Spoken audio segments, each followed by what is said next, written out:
On nuclear war.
Come on now.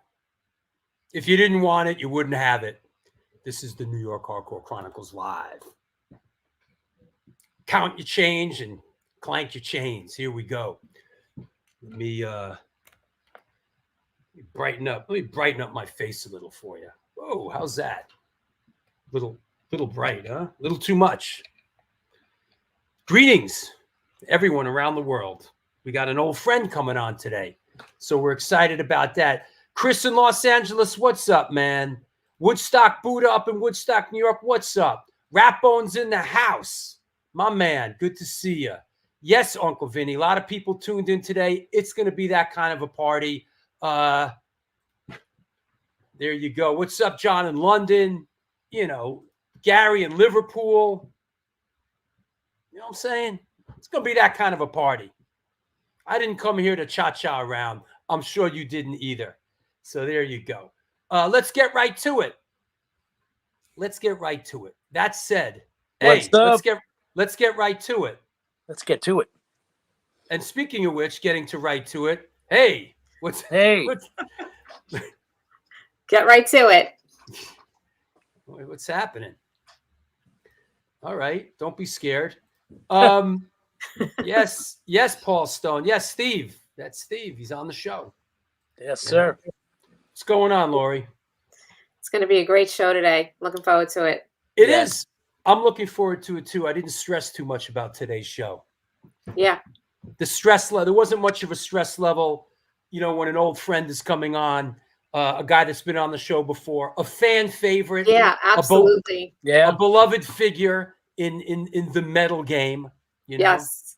So, yeah, that said. Johnny Thrasher, well, hi from California. All right. Well, hi back from New York City, Long Island, and Cape Cod. That's right. Wrong answers only. Here we go. Photo of the day. Let's bring it back to the roots. Photo of the day. Wrong answers only, please. Photo of the day. Boom. Wrong answers only, please. Let's see what the squad comes up with. It's the doorman at your building, isn't it? Is it the doorman of my building? Nah. Yeah. No.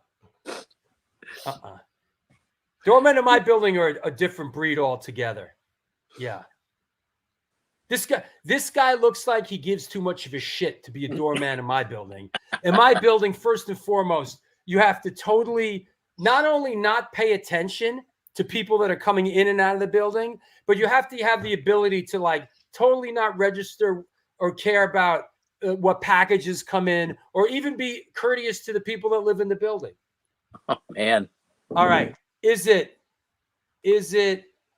Elton John in Moscow? That's funny. That's actually pretty funny. If you know the footage of Elton John in Moscow, that's actually pretty funny. That's right. That's Is right. it Dave Grohl in makeup? Is it me on a bender? I haven't been on a bender in 16 That's years. a good one, Michelle.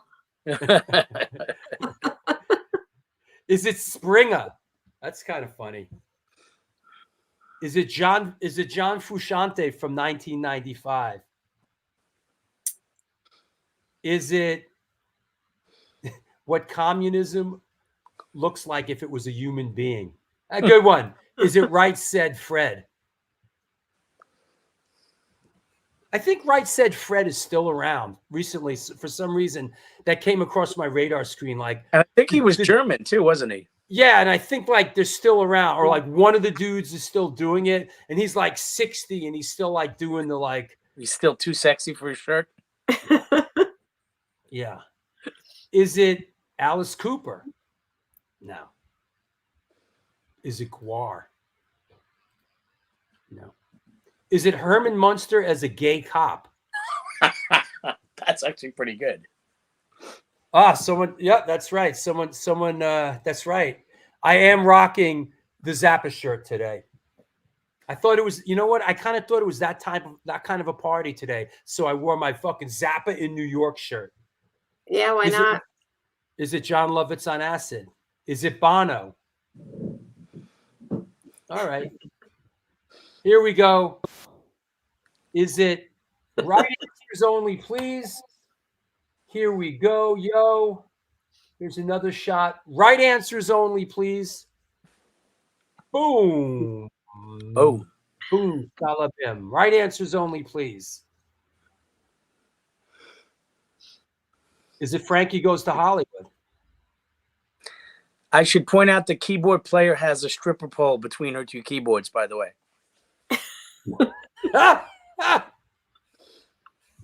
What was Frankie Goes to Hollywood's big hit? Relax. don't do it. Relax, don't do it. If you want to come. Ew, what is this? Like, yeah. All right, here we go. Is it ramming stone? Is it Till? Is it Till from Ramstein? Ramstein. Is it Bile? Good one. Good one. Is it dude from is it Ramstein? Is that how they pronounce it? Ramstein. Yes. Yeah. Is it if Paul Di'Anno stayed in Iron Maiden? It's kind of funny. Paul Di'Anno looks terrible these days.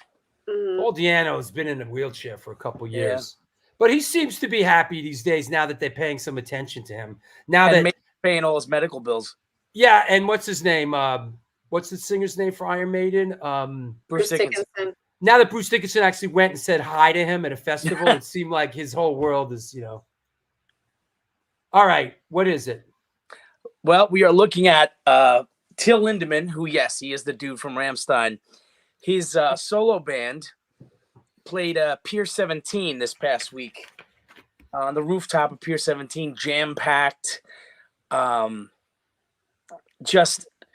This is definitely one of the most fascinating. I mean, I'm a big Rammstein fan, and this is the first time I got to see the solo band, and it was really like the things on the video screens. I was even shocked that they got away with. Well, you sent me another photo that I absolutely there was one photo that I could not post. We couldn't. I can't post. It's so. Yeah, I can't post that. It's it was on my Instagram for about a minute before I got spanked. Yeah, and they pulled it down. Right. I got a warning saying that we don't like to post those sort of things. Isn't that like krautrock? Krautrock. These guys really, when you think of all those bands, like they're just amazing. And they put Leibach, thank you. Leibach is one of them. Kraftwerk is another one. Like they have that metal industrial thing, but they put on the best live shows. And his solo band, as you can see, everybody decked in red. There's two female guitar players that you can't see here. The keyboardist / stripper in the background. The drummer was from a band called Combi Christ, and he came out and did some interesting things afterwards that we can't share here. But tremendous show. You couldn't even move. Everyone sang, even the German stuff. Everyone sang along, and there was probably as many German and Russian people in the crowd as there were English-speaking people. All right. Listen, you know what? Listen, bro, whatever makes you happy, dude. Well, if it makes you happy going to see this stuff, a guy ramming a carrot up his ass or whatever, God bless you, bro. I'm your friend, bro. I just want you to be happy. Go see the krautrock. They fucking go half naked. They shove things up their tushies. Who cares? Whatever. You know what? Good for you. Actually, at one point, they brought a table full of cakes out. Right. And he had girls throwing cake in the audience. And on the screen was like naked women shoving food in their face. Bro, if it makes you happy. And how much? It can't be that bad. If it makes you happy. Somebody just put up. Right. You got to have a shtick. Rappos, Gigi would be proud. Yeah. It's like a P. Diddy party. Oh my Hey, listen, real quick, Steven, before we bring our guest on, the Sling Blade stuff came out, right? Yes, it came out Friday, and it's getting I'm very happy. It's getting very well received. I'm super proud of it. And if you haven't heard, it's on all the digital platforms. And we'll definitely be emerging in the new year for sure. So good. I can't wait for that, Steven. Yeah, and Lori, you have the art show coming up, right? Yep. Yes. I'm prepping today. I got Kiln Fire this week for it. So so that's going to be on November 17th, the opening reception at the Calling Bell in Huntington. from 3 to 7. So everybody schlep out to Long Island. Come on out. Come on our way. Come on out to Long Island. Long All right. Yeah, it'll be up until January 6th. So. Yep. All right. I will talk to you guys soon. Let's bring on the melee. Okay. Let the madness begin. Hey, Steven, you know what? If you hang around, you know, that picture has a history. Yeah, it's a very significant to where we are right now. Absolutely. Oh, I'm not going anywhere. I'm right here. All right. I'll bring you back on when it comes time. Absolutely. Lori, just do what you do. I just want you to be happy. I'm not going to be doing any of that, but yes, I'm just going to go sculpt. All right. I'll talk to you in a bit. All right. Bye. Hey, this is it. What do you want me to tell you? This is the one, the only New York Hardcore Chronicles live. And let me tell you something. There's not much shtick here. No one's sticking a candle up their ass and running down Broadway backwards. None of that. What we talk about here is the tie that binds us all together, music. If you came here for music, you came to the right place. We are sponsored by, you know, I want to say something about New York Hardcore Comics. Today is the last day that we're going to say we're sponsored by New York Hardcore Comics because sadly, New York Hardcore Comics has shut its doors. Hopefully they will resurface at a certain point. Today will be the last day that we get to see the Debo commercial and everything. We love New York Hardcore Comics. We love everything they've done for us. Hopefully they will resurface. But today is the last day that they're sort of officially a sponsor. The Texas Silver Rush, DTFM Vinyl Distro, Generation Records, 126 Hardcore Clothing, and Mad Vintage. They buy, sell, and collect band shirts, primarily hardcore. The DIY operation was started and is operated by a hardcore kid who just loves collecting and eventually got into vintage clothing, specifically the realm of vintage band shirts. They're always looking to buy out collectors to either keep, sell, or trade. New shirts added daily at www.madvintage.com and posted on Instagram. Dig deep into that closet of crap and reach out to them. Help me help you, Mad Vintage. By the way, there's room on the boat for a new sponsor. If you feel like you want to be a sponsor on the show, you have something that you're looking to get out there, doesn't necessarily have to be a hardcore thing, reach out because we're looking for a new sponsor. That said, let's clear the deck. Let's make sure no one's killing each other in the chat room. All right, everybody's cool. Good. All right, clearing the deck. Let's bring our guest on. Here we go. Today's guest is an American musician hailing from the bastion of heavy and hard music, Queens, New York. He is known as a bass player, but also as a guitarist, pianist, drummer, and vocalist, best known for his work with the bands Anthrax, Nuclear Assault, SOD, Hemlock, The Ravenous, Venomous Concept, Extra Hot Sauce, Holy Moses, Brutal Truth, Exit 13, and others. Here today to talk about the re-release and second printing of his book, Perpetual Conversion, please welcome back, coming at us from Rochester, New York, our old friend, Danny Lilker. Brother! What's up, dude? Hail. How are you? All right. Hello, everybody. Is it snowing up in Rochester yet? No, not quite. Actually, it's got up to 78 today. Good. Not quite yet, dude, but soon enough. Yeah, there he is. Listen. Got the book in the mail. Read the book. We're gonna bring your co-author Dave on the show a little bit later. But let's bounce the ball back and forth a little bit.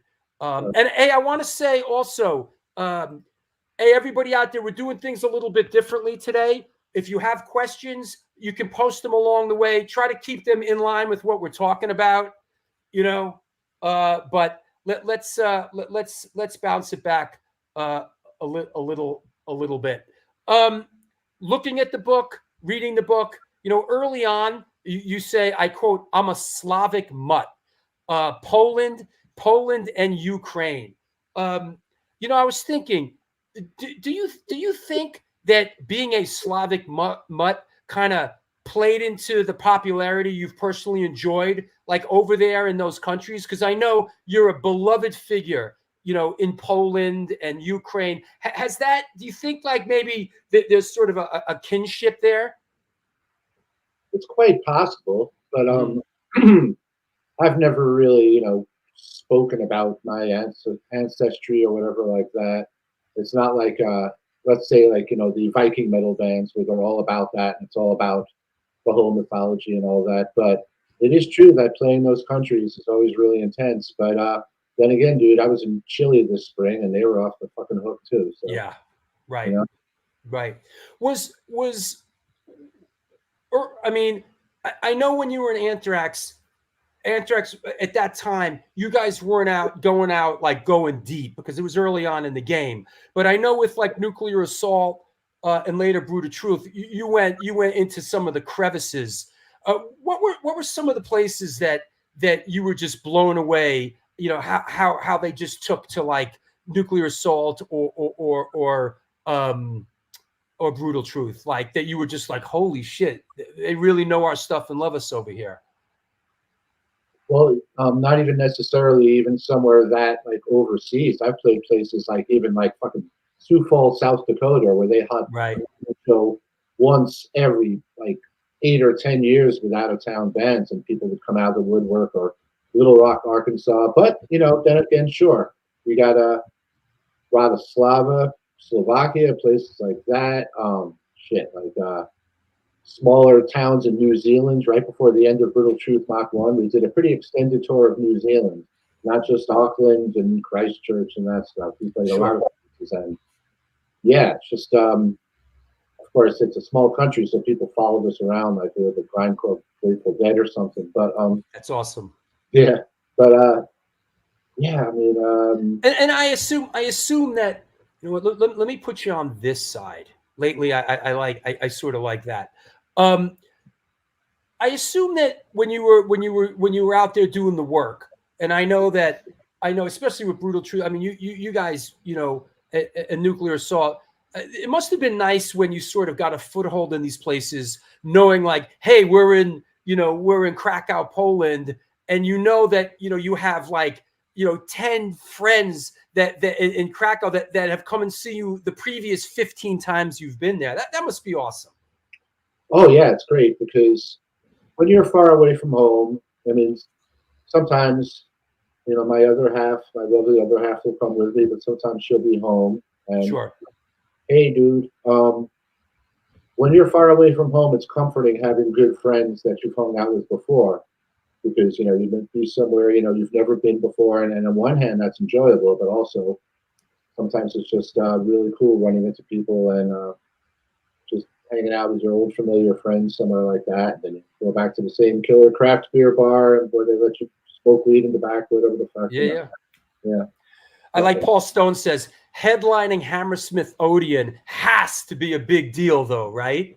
Oh, that was definitely, I mentioned that in the book. That was like a big milestone because, especially if you grew up with that live Motorhead record, No Sleep Till Hammersmith. I mean, every fucking bands I knew back then, all the thrash bands, whenever they reached that plateau, they did the same thing we did and took the picture in front of the marquee. Yeah. We're doing this. You're allowed to smirk a little bit because you made it, but yeah.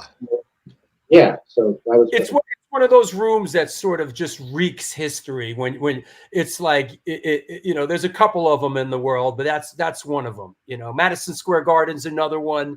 There's the Roundhouse. There's a couple of them. I got cats down here. Yeah, we'll do some cat cameos. Yeah. Ray Hogan says your rapport with fans is second to none. Did mutual appreciation come naturally?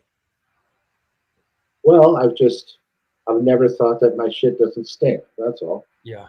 I am aware that I'm a talented musician and songwriter who's been in some bands a lot of people enjoy. However, that doesn't give me a reason to be any better than somebody else. I'm just good at what I do, and I can barely change a fucking tire. So, yeah. I gotcha. I have to ask you about someone. Is this Jose, is this? Well, I gotta find this. This is a good one. Is this Jose who was in Leeway early on? Hey Dan, love the time you spent with us in Leeway. Did you play with Leeway a little bit? No, I mean I wasn't a member of the band. But did you do any gigs with them? Definitely would have played with Leeway back in the day with Nuke. I mean, I don't remember what particular shows, but them being a very metalish. I mean, maybe he's referring. Maybe Leeway played with maybe Nuclear Assault at some point, or maybe. I mean, it would have been weird. Yeah. Jose, try to. I'm curious. Specify if you can. Being at a rehearsal place, smoking weed. I mean, right. Right. Yeah. Who knows? I have. Let me. I have a PDF of the book, and I just want to show people a little bit. This great book that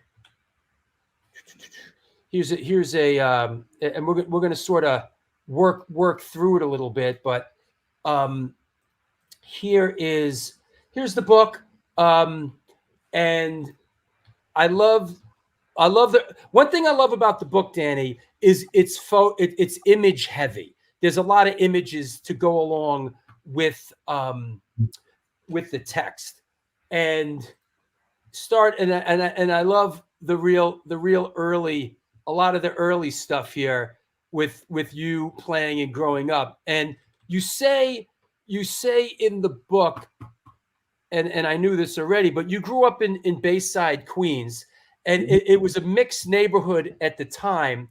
And I love the quote in the book, and I quote, "It wasn't like Biohazard. It wasn't shaped by the violent streets around me and my house." I love how you sort of like, yeah, I grew up in Queens, but it wasn't like the Biohazard imagery of like 5 blocks to the subway where I had to fight for my life to just get to the subway, right?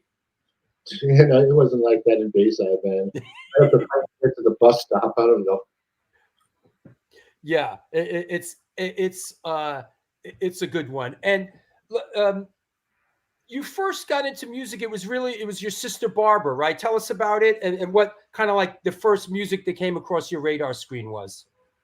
Well, she's no longer with us, but she was about 8 years my senior, and she would play me early classic rock stuff like the Beatles and the Stones and the Who and the Doors. Right around the same time, she was introducing me to marijuana because I was like around 11 or something. What's up, Lenny? Yeah. So there was that whole aspect, and the fact that the reason I learned to play instruments was because when she wanted to play piano, she told my parents, "I want to play a piano," and then she decided she was bored with it. So we already had a piano; it was just sitting around the house. So I started tinkering with that. Same thing with the nylon string classical guitar. They're like, "I want to try guitar." Gave it 10 strums and said, "I'm not picking up on this." And again, it was there. So yeah, I guess I had more of an affinity than she did. And so between her getting into that kind of music, because then I pursued that, I followed that, getting back to that, and she got me into that. There was Hendrix. I mean, that was certainly on the heavy side then. So then I pursued that and got to Led Zeppelin and then Black Sabbath. And then that's it, dude. Once you get into Black Sabbath, like, holy shit. And that's when things take a serious turn. If you're like me. What was the first like record that you bought that like you bought yourself and like this is mine, this is my music, it speaks to me? Precisely. Black Sabbath's Greatest Hits, which was not Other Souls Rock and Roll, the double album. This was the other one. And I got this for myself as a junior high school graduation present for myself when I was 14. Somewhere in the village on 8th Street. I don't remember the name of the store now. It's probably gone.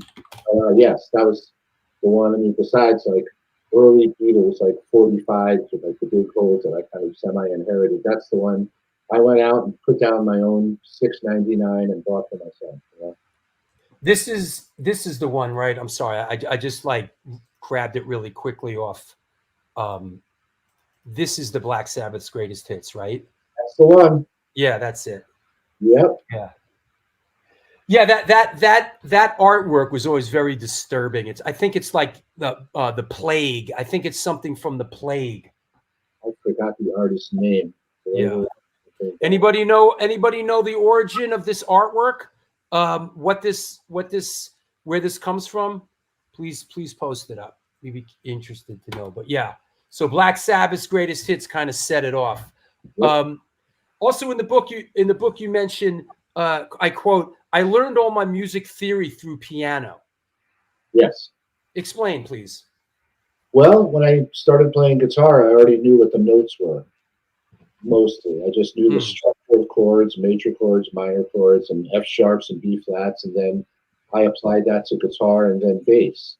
So all I needed for guitar was for somebody, once I was getting into rock, to show me the power chord. You know, there's the 2 power chords. You can play an A or a D.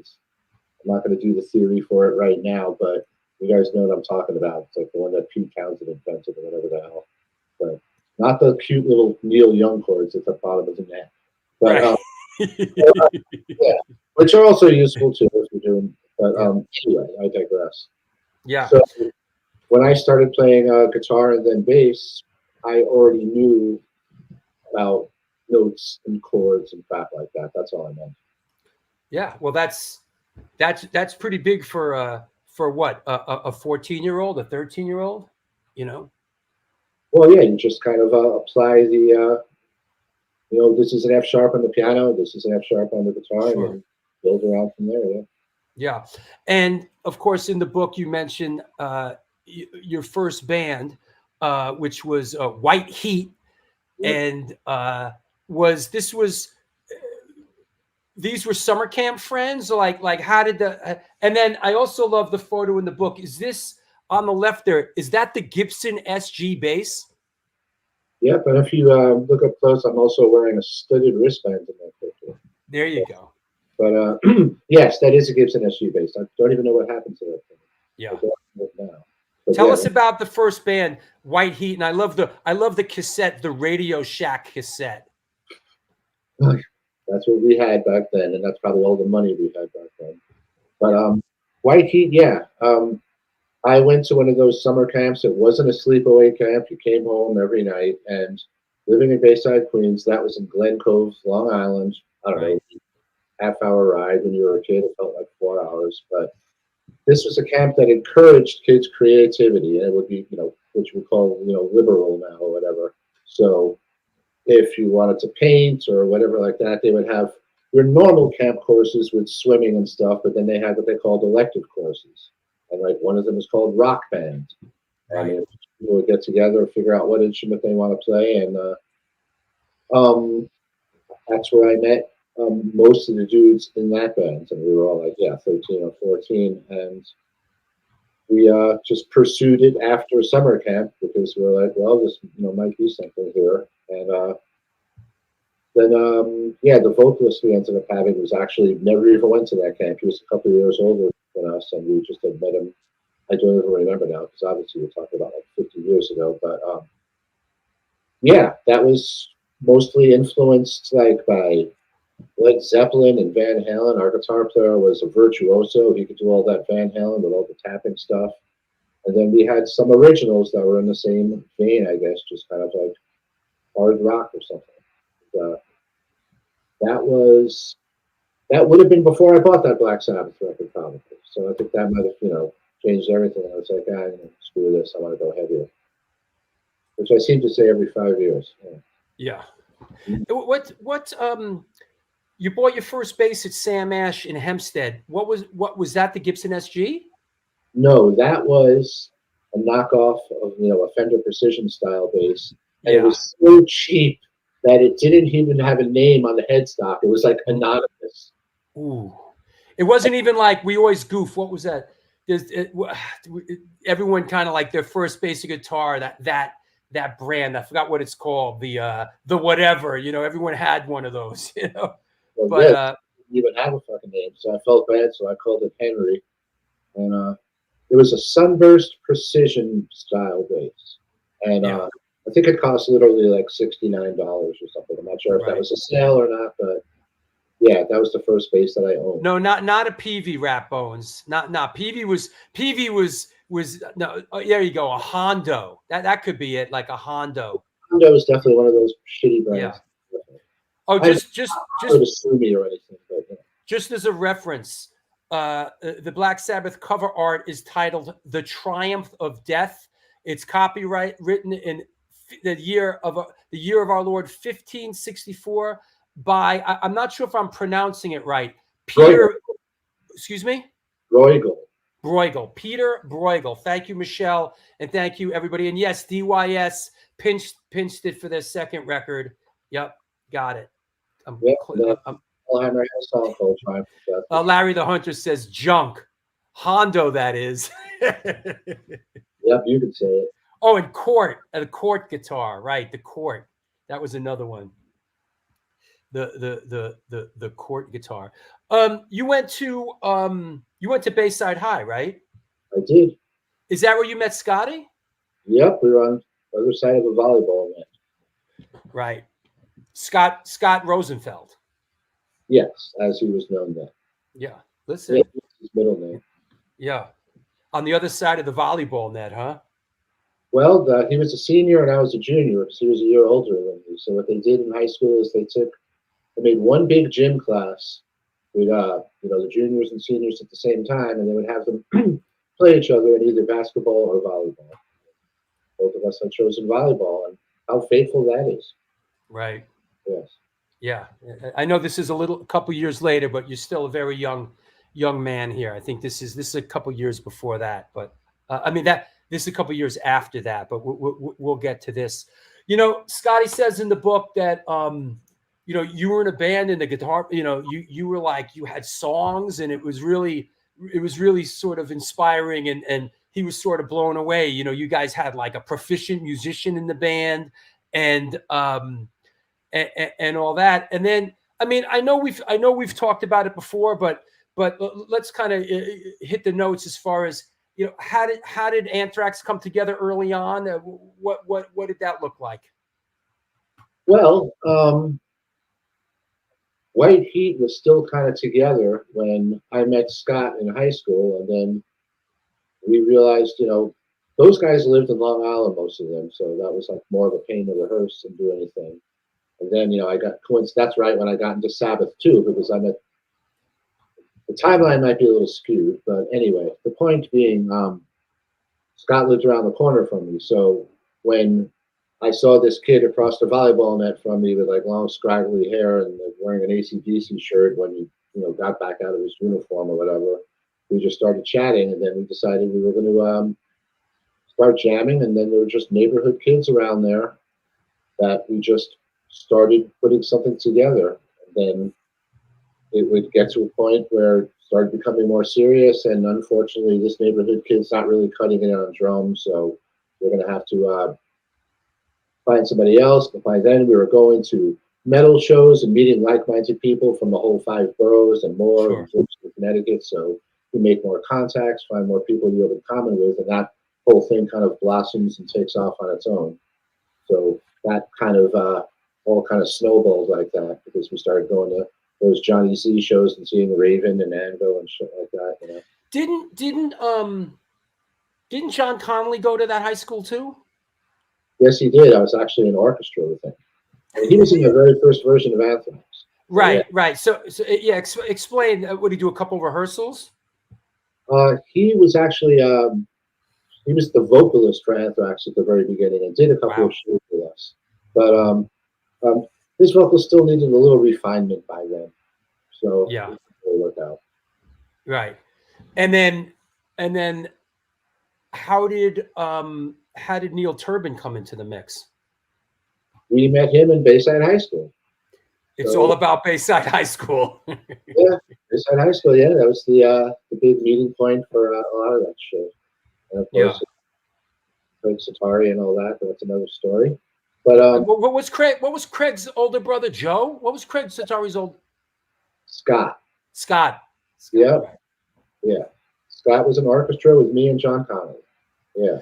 You mentioned before about like your sister, getting these musical instruments and her not really taking to them. And it drew a comparison, reminding me of sort of Craig Satari's brother, not taking to the, having getting a bass and not taking to the bass. And his younger brother Craig was there and sort of took to it and asked you, could you show him a couple things? And you took the time to show our good friend Craig Satari a little bit how to play the bass. Yep, that's true. It's a very similar thing where the bass was originally just purchased for somebody else in the household who just didn't really pursue it. And yep, next thing you know, we'll show them fucking Steve Harris stuff. Yeah, which would have been very inspiring. Rapone says accidental friendships that lead to lifelong brotherhood. That's true rock and roll. Oh yeah, kind of is. Mhm. It kind of is. In sort of doing my homework, taking some notes. Where is my? Hold on. I don't know how I lost that, but hold on. Okay, I'm sorry. It was right in front of me. How old were you when you recorded this? Oh, well, I had just turned 19, and I was the youngest. 19. I was the youngest guy in the band, and I just turned 19, which was funny because we were recording a song called "I'm 18," and then nobody in the band was 18 anymore. Right. Yeah. Yes. This was, yeah, and could you just give us a little kind of? I mean, you were in a recording studio before this, right? You did the thing with the guy from the Rods, right? Or right before this? Well, no, this was the thing with the guy from the Rods, but we had Carl. Yeah, but we did the Soldiers of Metal thing with Ross the Boss. That's it. I'm sorry. Yeah. Before that, but that was just a 12-inch. This was the first full length that I had been on. Yes. Can you give us any perspective on sort of, has this aged well? I mean, are looking back? I mean, any thoughts on it? I'm really proud of this record. I hope so because I fucking wrote most of it. But yeah, I mean, it's really a snapshot of that band at that particular time. Because obviously after that, Neil and I weren't in the bands anymore. And those guys went on to something else, which is also great but different. So. Yeah, I mean, just album will always have a place in my heart. I mean, it was a tiny bit at the time, a little tainted by the fact that I was thrown out of the band 3 days before it came out. So, at the time, I was kind of like, oh, Jesus, oh, well, there it is. But, a lot of people have told me that's my favorite Anthrax album, and I was going, you're just saying that because I'm standing in front of you, but I don't know. But, yeah. No. It's, there's always that contingent of people that are like, the best Anthrax record, big, it's like, and that's just how it is. And that's one of the beautiful things about, the music thing is like, fucking the first thing, rawest thing, that's the best album, But there's something to be said for that. I mean, there's people feel about that about other bands, fucking, my favorite PRI album is always going to be the first one because it's sure. Nuts. But yeah, I always fucking proud of that record. And before we sort of move on, but I like this because I in my notes I have. Well, let me read this first. From Chris Heathcote. You were still in the band when Dave Mustaine and/or Cliff Burton were in Metallica. What was that like? And my version of my notes is you played with Metallica at the Left Bank in Mount Vernon on New Year's Eve. Any perspective on Cliff Burton? Cliff was a great dude. Cliff was a typical bass player, just like me, just like tall and quiet, like to smoke weed and just not get a lot of attention. And he was just an amazing bass player. His style, what he was doing then with distortion and wah and crap like that. Yeah. The crazy fucking kitten over here. Knock it the fuck off. But yeah, Cliff was really fucking cool dude. It was obviously such a tragedy when that happened. And with Dave Mustaine, Chris, I met him when Metallica was at the rehearsal stage, and then unfortunately they put him on a bus to back to California, and Kirk came in, and that's when they started gigging. So I never saw Dave live with them, but I did see them in the rehearsal room with Dave. And it seemed Kurt just kind of like stepped right in, learned the shit, and then played that show with you at the Left Bank. We played shows before that, actually. The first show, I think we played together at the Show Place in Dover. I think that was his first show. Oh wow, the Dover, yeah, Show Place. I played there. I remember that place. Yeah. You know. So yeah, I remember he was shitting his pants. Poor guy. He'd only been out there like a week and everything. And he had to learn all the riffs, and he was doing Dave's leads. He was gonna have to work his shit out. Yeah. You know, I was thinking of the right way to sort of to phrase this, but I think I'm going to approach it this way. It's like, you know, in life, things happen. For me, there's been incidents or certain things, and I sort of have this sort of thing that, like, you know what? It's like that Star Trek episode. You know, if you go, they went back, you know, if you change one thing in the past, then we wouldn't be sitting here right now. You know, so for me, you know, when people say, well, you know, do you wish you would have done this or you wish you would have done that? And I go, you know, it's all fine the way it is because I'm really happy with, you know, where I'm at now. And what I'm hitching this to is sort of you leaving Anthrax and people say, you know, hey, Neil Turbin didn't like Dan and insisted that he goes and da. And, you know, like, what's the question? Hey, do you have any resentment? But like, why would you? Because things turned out really friggin' great, right? Well, yeah. I mean, sure, it was an initial shock when I was thrown out of the band, but I just got over it and said, okay, well, let's look at the positive side of this. Now I can. Right. First, I was starting to get into heavier shit by then anyway, and they ended up going a little more melodic direction with Joey after that. Yeah. And that probably would have. I probably wouldn't have been really good with that, honestly, just because I know myself. And by then, I was getting into, on one side, stuff like Discharge, and then the other side, stuff like Hellhammer, both more particularly nasty than, you know, let's say, just Bay Area thrash metal or whatever. Yeah. Like that. So, well, fuck it, you know, I'm just going to do. And I knew that John Connolly, was just here in Whitestone, one neighborhood away, and we still interacted. So I said, hey, you know, do you want to do a band? And he said, sure. And then that's what we pursued. So sure, you know, you can go back in the time machine, but I think everything happens for a reason. Yeah. You know, I think Anthrax definitely got a lot bigger playing music that I maybe would have been like, this isn't satisfying my soul. It was fun doing those shows back in the spring, but I'm sure we'll get to that later.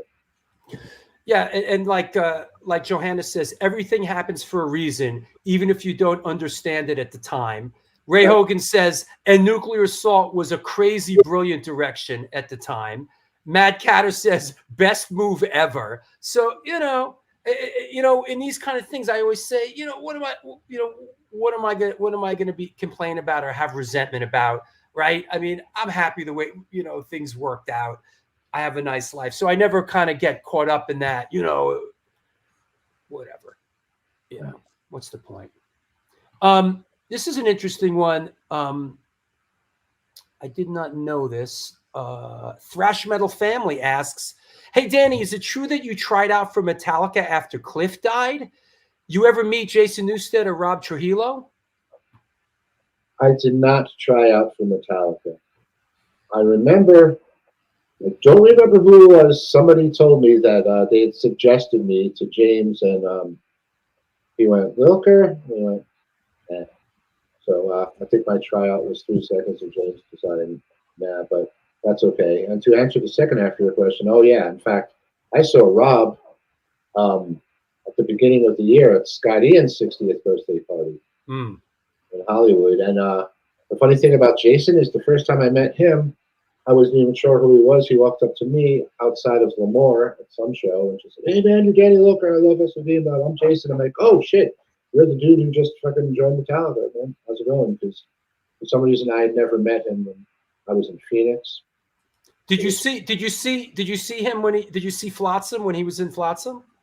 No, I think he'd already been out by then. Yeah. I probably would have met him then, I guess.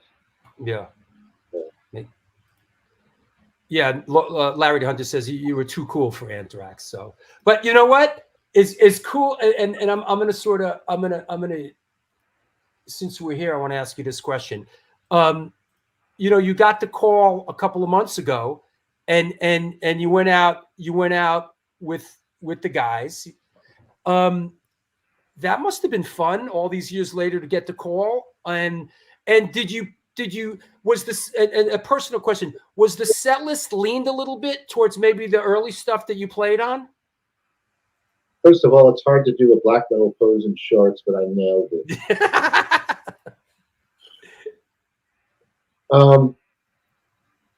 So anyway, as far as the set list, well, a couple of times we did play Death Rider for a couple of the shows, so that I saw a clip. I saw a clip of that. Yeah, that's why I asked. Yeah, but we didn't end up doing it. I think I tried to doing it after that. So we besides that, I think those guys always did metal thrashing mad, or at least a bunch of the time, but they made sure and did it on the tour because I was doing the shows with them. But other than that, I'm pretty sure it's just the set list they've just been doing for a while. Sure. I had to learn a bunch of shit. I mean, there was stuff that I'd heard a million times, but never had to know the notes. Right. So John was very helpful. That dude all the way in the right there. That's John with the guitar. Did you have any previous rapport with Joey? Did you ever meet him or meet these guys beforehand? I met Joey only really as an acquaintance. Right. So, I mean, Anthrax and Nuclear Assault had played together once at Lemoore back in the day, and we would have met then. But I got to know Joey with these shows because there was a bunch of we were out in South America together for 3 weeks and shit, and it was great dude. It looks like it was a blast, man. We're so happy to see you, out there and doing it. It looked like it was a lot of fun, man. Oh, it definitely was, dude. Just playing to a whole bunch of people, and especially South America, dude. It's like Chile. Every time I've played down there, or whatever band, it's always just been insane. And that's what that live picture was from. Right before that, this is at the Mexico rehearsal spot. Ah, yeah. So it's funny because Scott's next to me like grinning, and I'm still just being my natural metal self because I don't know what else to do. And then were you given the set? Was there I know the answer, but I'm going to ask it. Was there a lot of rehearsal, or were you given the set list and like, here it is, learn it? There's going to be one rehearsal the night before the first show. What you just said. Yeah, always. 5 weeks though, and I mean, their music's great, but dude, it's not rocket science compared to some of the stuff. I play a lot of very complex music. I don't know if everyone's ever heard the band Blurring. I played in Rochester from like. The point being that it was not that hard to figure all that shit out, and if I wasn't sure about something, then with the technology today, just have somebody send you shit on your iPhone, video of all the riffs. Here's the guitar neck, and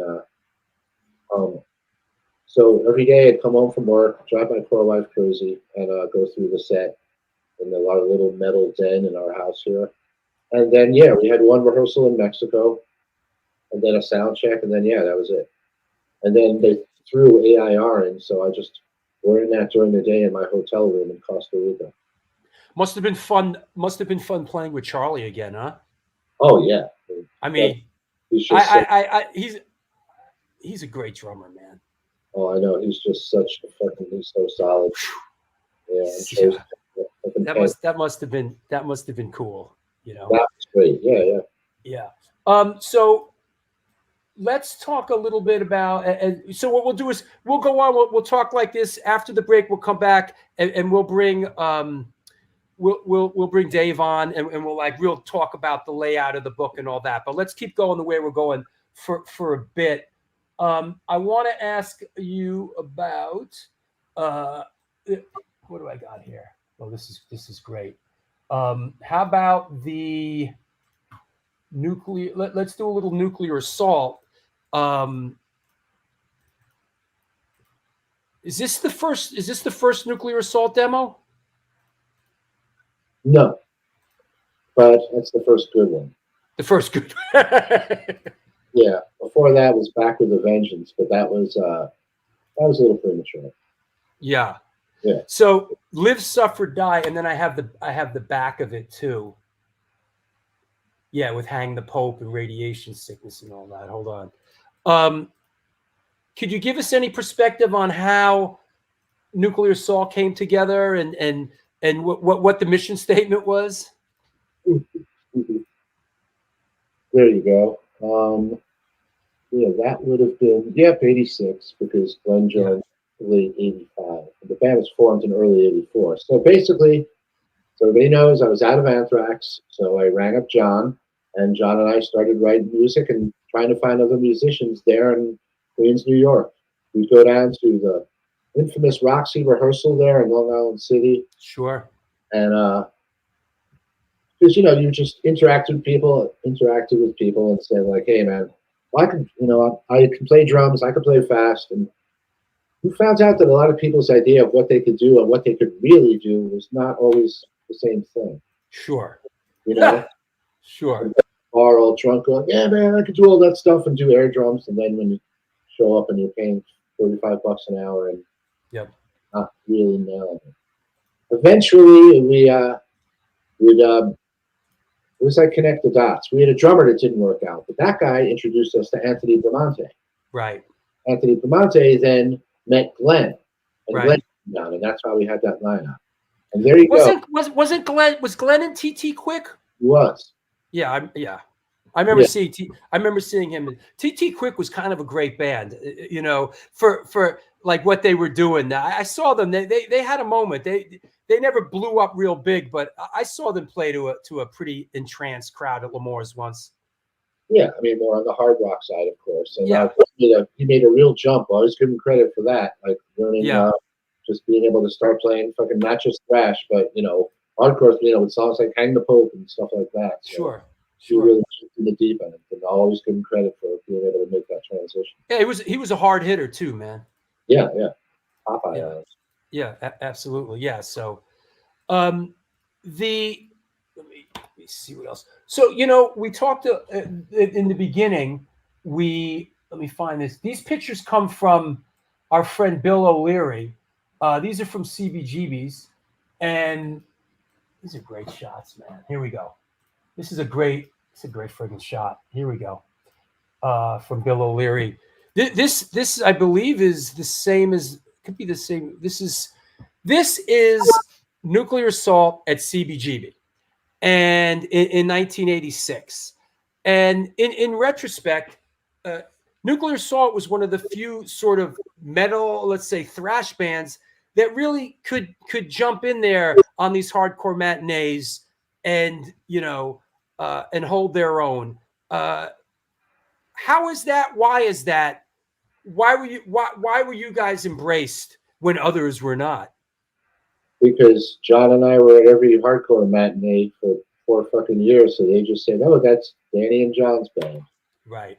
Yeah, pretty much. We weren't out there. We weren't some invading force out there to exploit it and not understand what they were doing. We were just we were able to do shows at L'Amour, or we could play. Oh yeah, that fucking show. Yeah. Austin. Yeah, fucking. That's pretty cool. Creed Conf, Ludacris, Cancerous Growth, and Nuclear Assault. And Ludacris is 2 words. Yeah, Ludi Christ. Yeah. Yeah, so we were able to do that because we had hardcore in our sounds and lyrics, and nobody really blinked an eye because they saw us there hanging out all the time, so they weren't like, who the fuck are these dudes? Really. Yeah. Ah, the Rickenbacker. I was gonna say. I was just looking on the other screen to see what sticker. It's a DRI sticker on the Rickenbacker bass. Yep. The problem with that Rickenbacker though, because of that flat body, it made me bleed. Like your wrist could get all just chafing on the wood when you were playing fast. It would just go back and forth, and but it looked pretty metal. Did you Did you play this for a while? I played that bass briefly. I think I just Right. needed too much and said I'm just going to use this as a backup for it.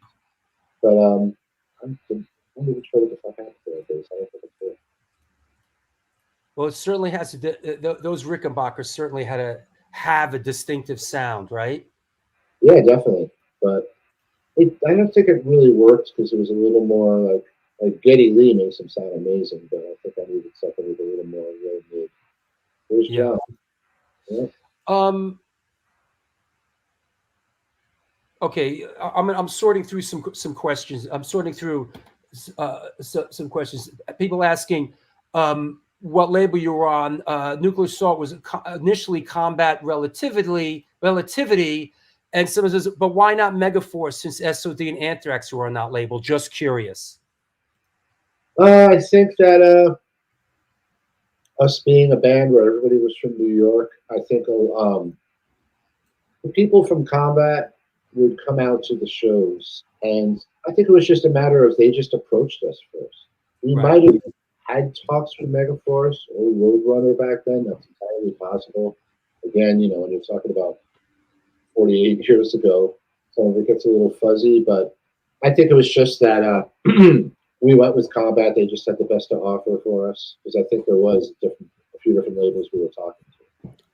I love what you said in the book, and for those wondering, the book is Perpetual Conversion, and there's a second printing out now with some extra stuff, and we're going to bring co-author on in a bit after the break. But I just want to give everyone a heads up that the book is available at www.perpetualconversion.com. The book is fantastic. I have it here. Thank you for sending. Your gal Heather sent me one, and you know what? There was a nice gift in there, and I know you're not on social media, but you sent me this really nice gift, this original Nuclear Assault original flyer from 1988 from Nuclear Assault at Lemoore. This flyer when they were shooting their first ever video off Survive, and I posted it, and Howie Abrams said, "That's my handwriting." So so Howie recognized his handwriting. Nice. Yeah. The Nuclear Assault, Lemoore, any Lemoore perspective you can lend us?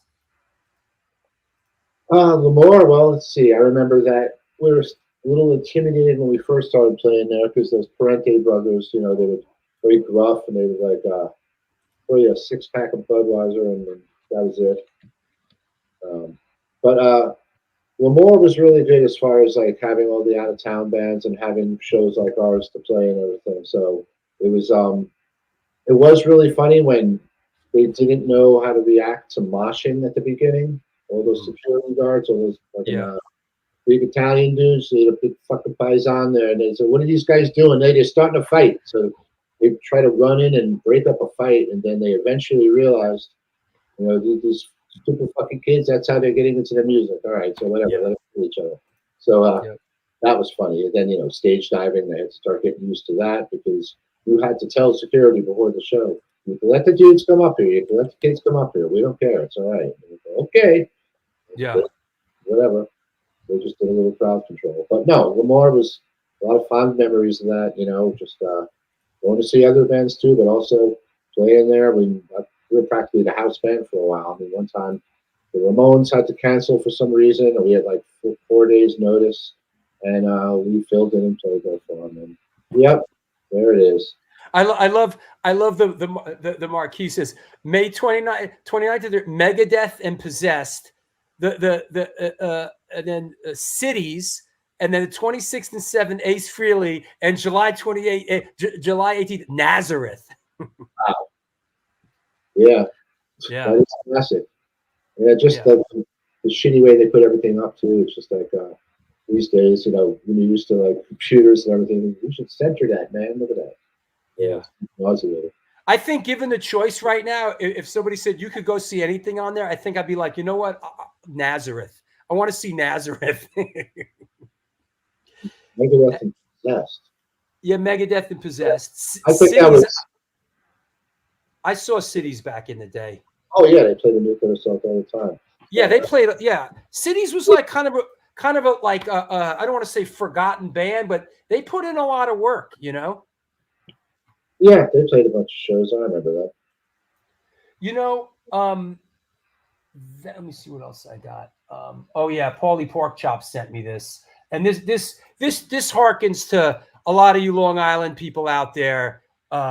This is a Nuclear Assault stub from, of course, Frank Cariola's Sundance in Long Island, and I guess Saint looks like it's. He says Nuclear Assault written on it, but then under it, it's Agnostic Front and St. Vitus. So I'm a little confused as to what exactly. September 15th, 89. It just sounds like they had a show book that fell through, so they got us, and they just decided they're not going to make up more tickets. They're just going to write it over it because playing with St. Vitus at that particular show. Right. It was one of those big LA shows with a bunch of bands that, like, you know, played with them out there, because I remember it was a big contrast to some of the other guys that were on the bill. I think that was like a Fender stuff. I love in the book when you're talking about sort of record contracts and the Nuclear Assault thing, and kind of like what we just talked about. You mentioned sort of the Roadrunner contract, and that you guys sat down with them, and you know, you didn't want the generic, and I quote, the generic right out of the filing cabinet contract. And you sat down with them, had this whole meeting, and you explained to them sort of some of your wants and needs. And the next day they kind of turned around and gave you the generic right out of the filing cabinet contract. Yeah, well, that is true. You know, I don't want to talk shit about the label, but it's just No. You know, I don't think we're talking shit. I think we're not talking shit about the label, and we didn't talk shit about Neil Turbin, and we don't talk shit on the show. But the bottom line is, we've talked about it many times on the show. That standard generic Roadrunner contract, or the Century Media contract, or the whatever contract, cross collateralized the music with the merch, with the publishing. It was like the generic, we got you, you're fucked contract.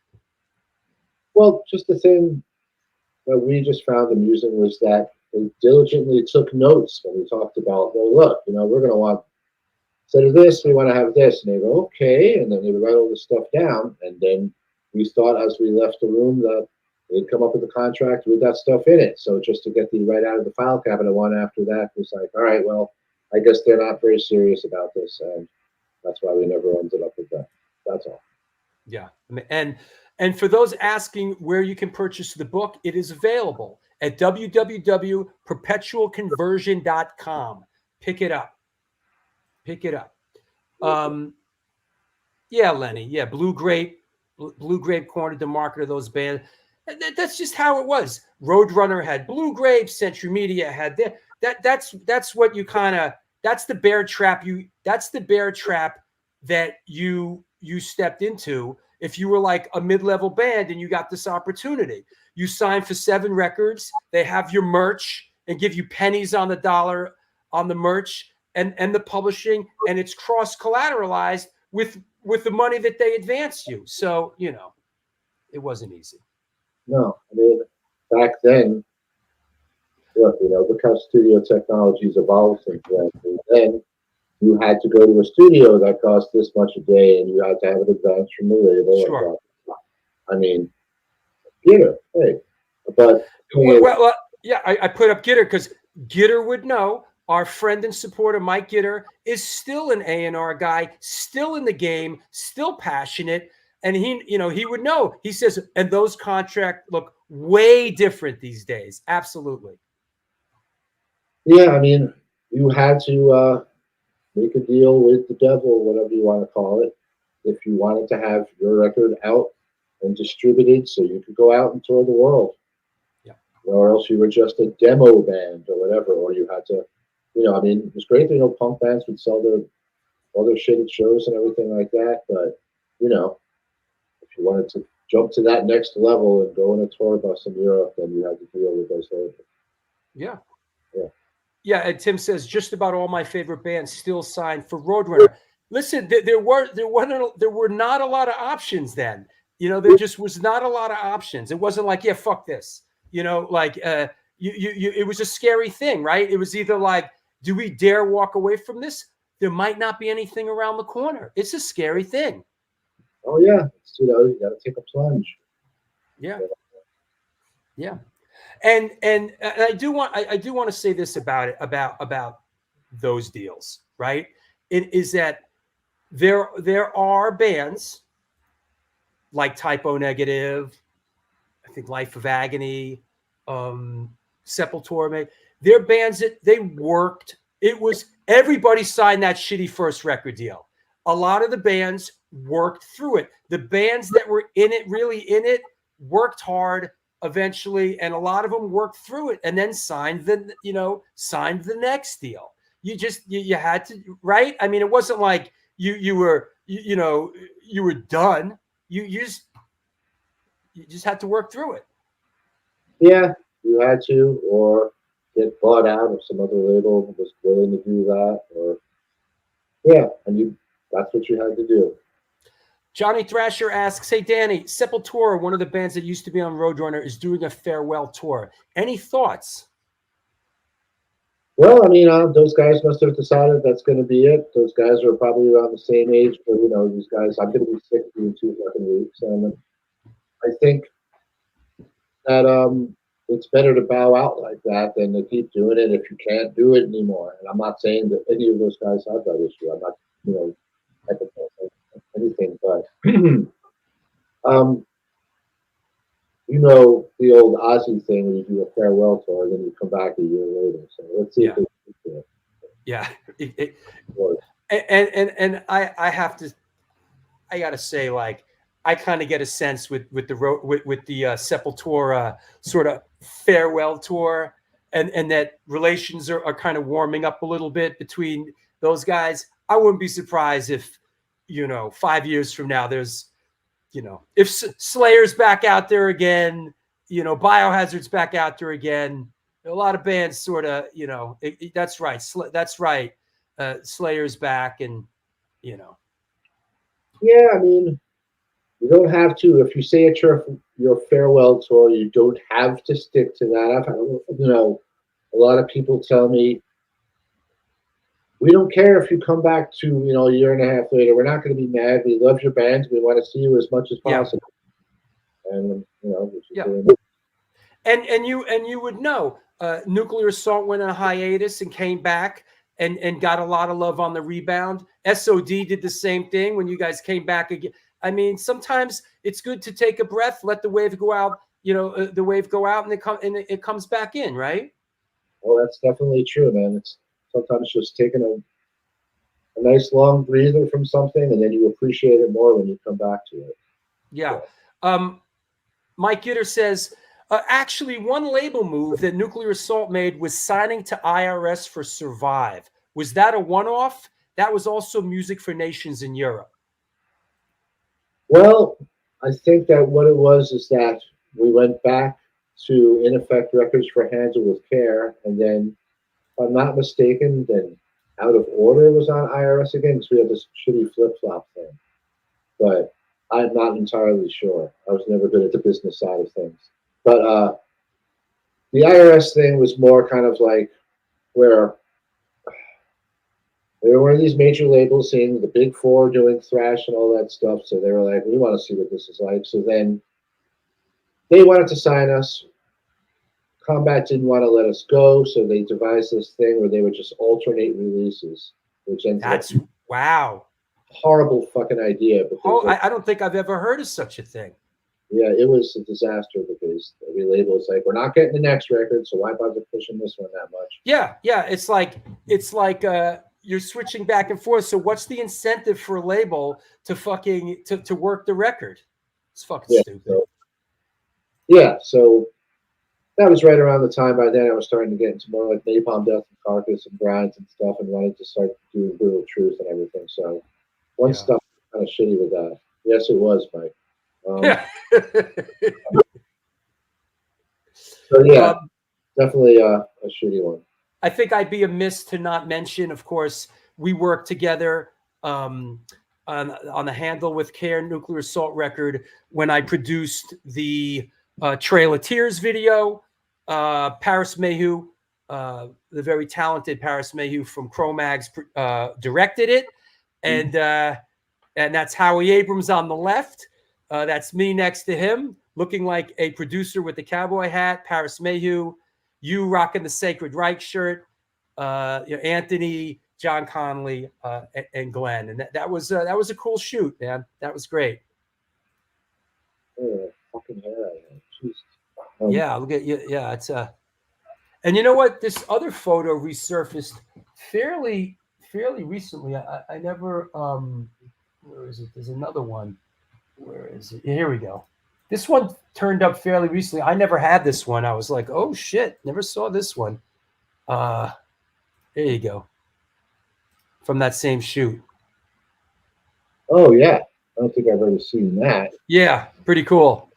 That looks like that's in the elevator that you guys we did the scene. You guys were playing in the freight elevator and it was going up and down. Yeah. I remember that now. Yeah.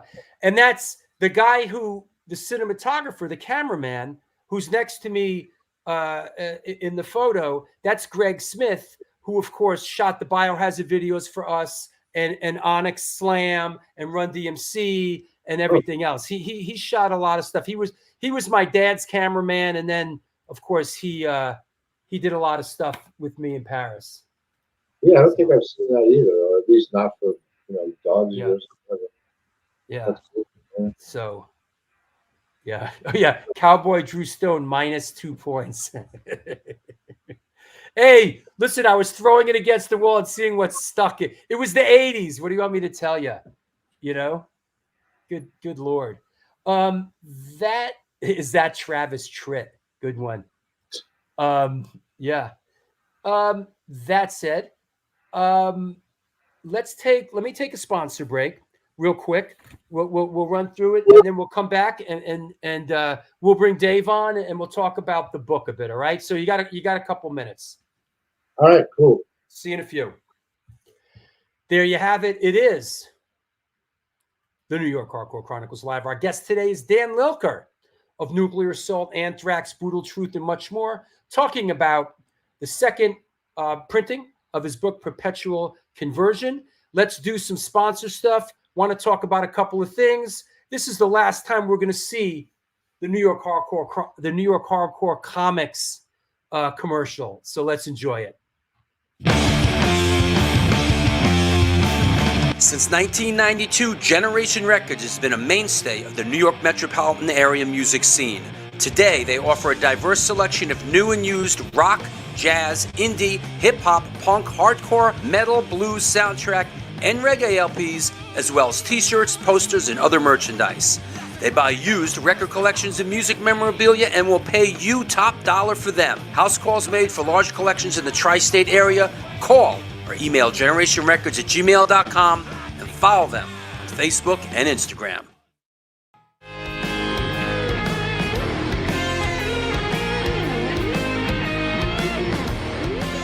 Will that be cash or in debt? Do you mean debit? Yes.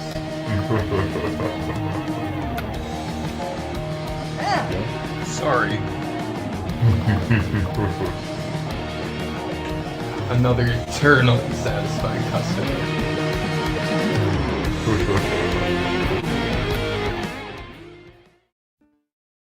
Peace, what it do? Welcome to NYHC Comics at 117 Main Street, Dobbs, Surrey, New York. I'm Debo the Pro with my homie Lee Farley. Welcome to the spot.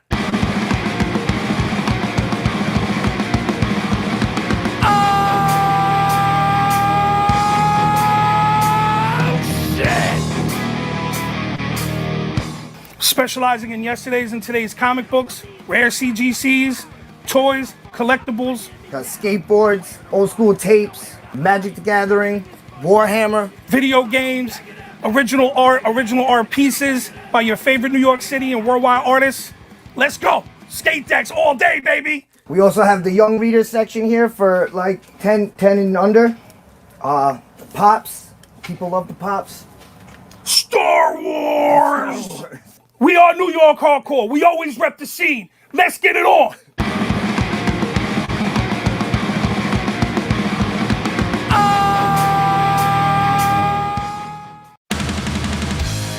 Yo, what's happening? I'm out here at one of our all-ages Sunday matinees on the Bowery. I hope that you are enjoying today's show. I just want to let you know that the New York Hardcore Chronicles Live needs your support. Please step up. There is a Patreon page that has a lot of unique program. Shows are announced there first. Lots of good stuff. There's a PayPal address right there on the screen if you want to make a contribution. There's also a super chat function. You could do that, but the bottom line is this show exists because of your support. We're going to be doing it for a long, long time. Thank you for all your support through the years. Back to the show.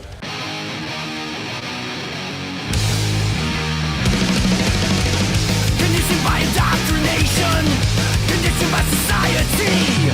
You're a victim of the digital age, a 21st century casualty. Open your eyes, you're losing control. Open your eyes, put down the phone. Conditioned by misinformation, it's just the media telling us lies.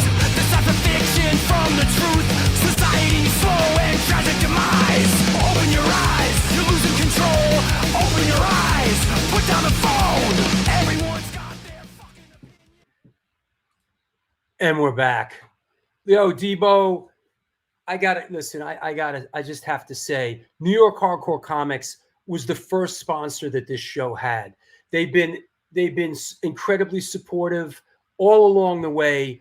I can't thank you enough from the bottom of my heart. You guys came on board early on. You were a big part of what made this show successful.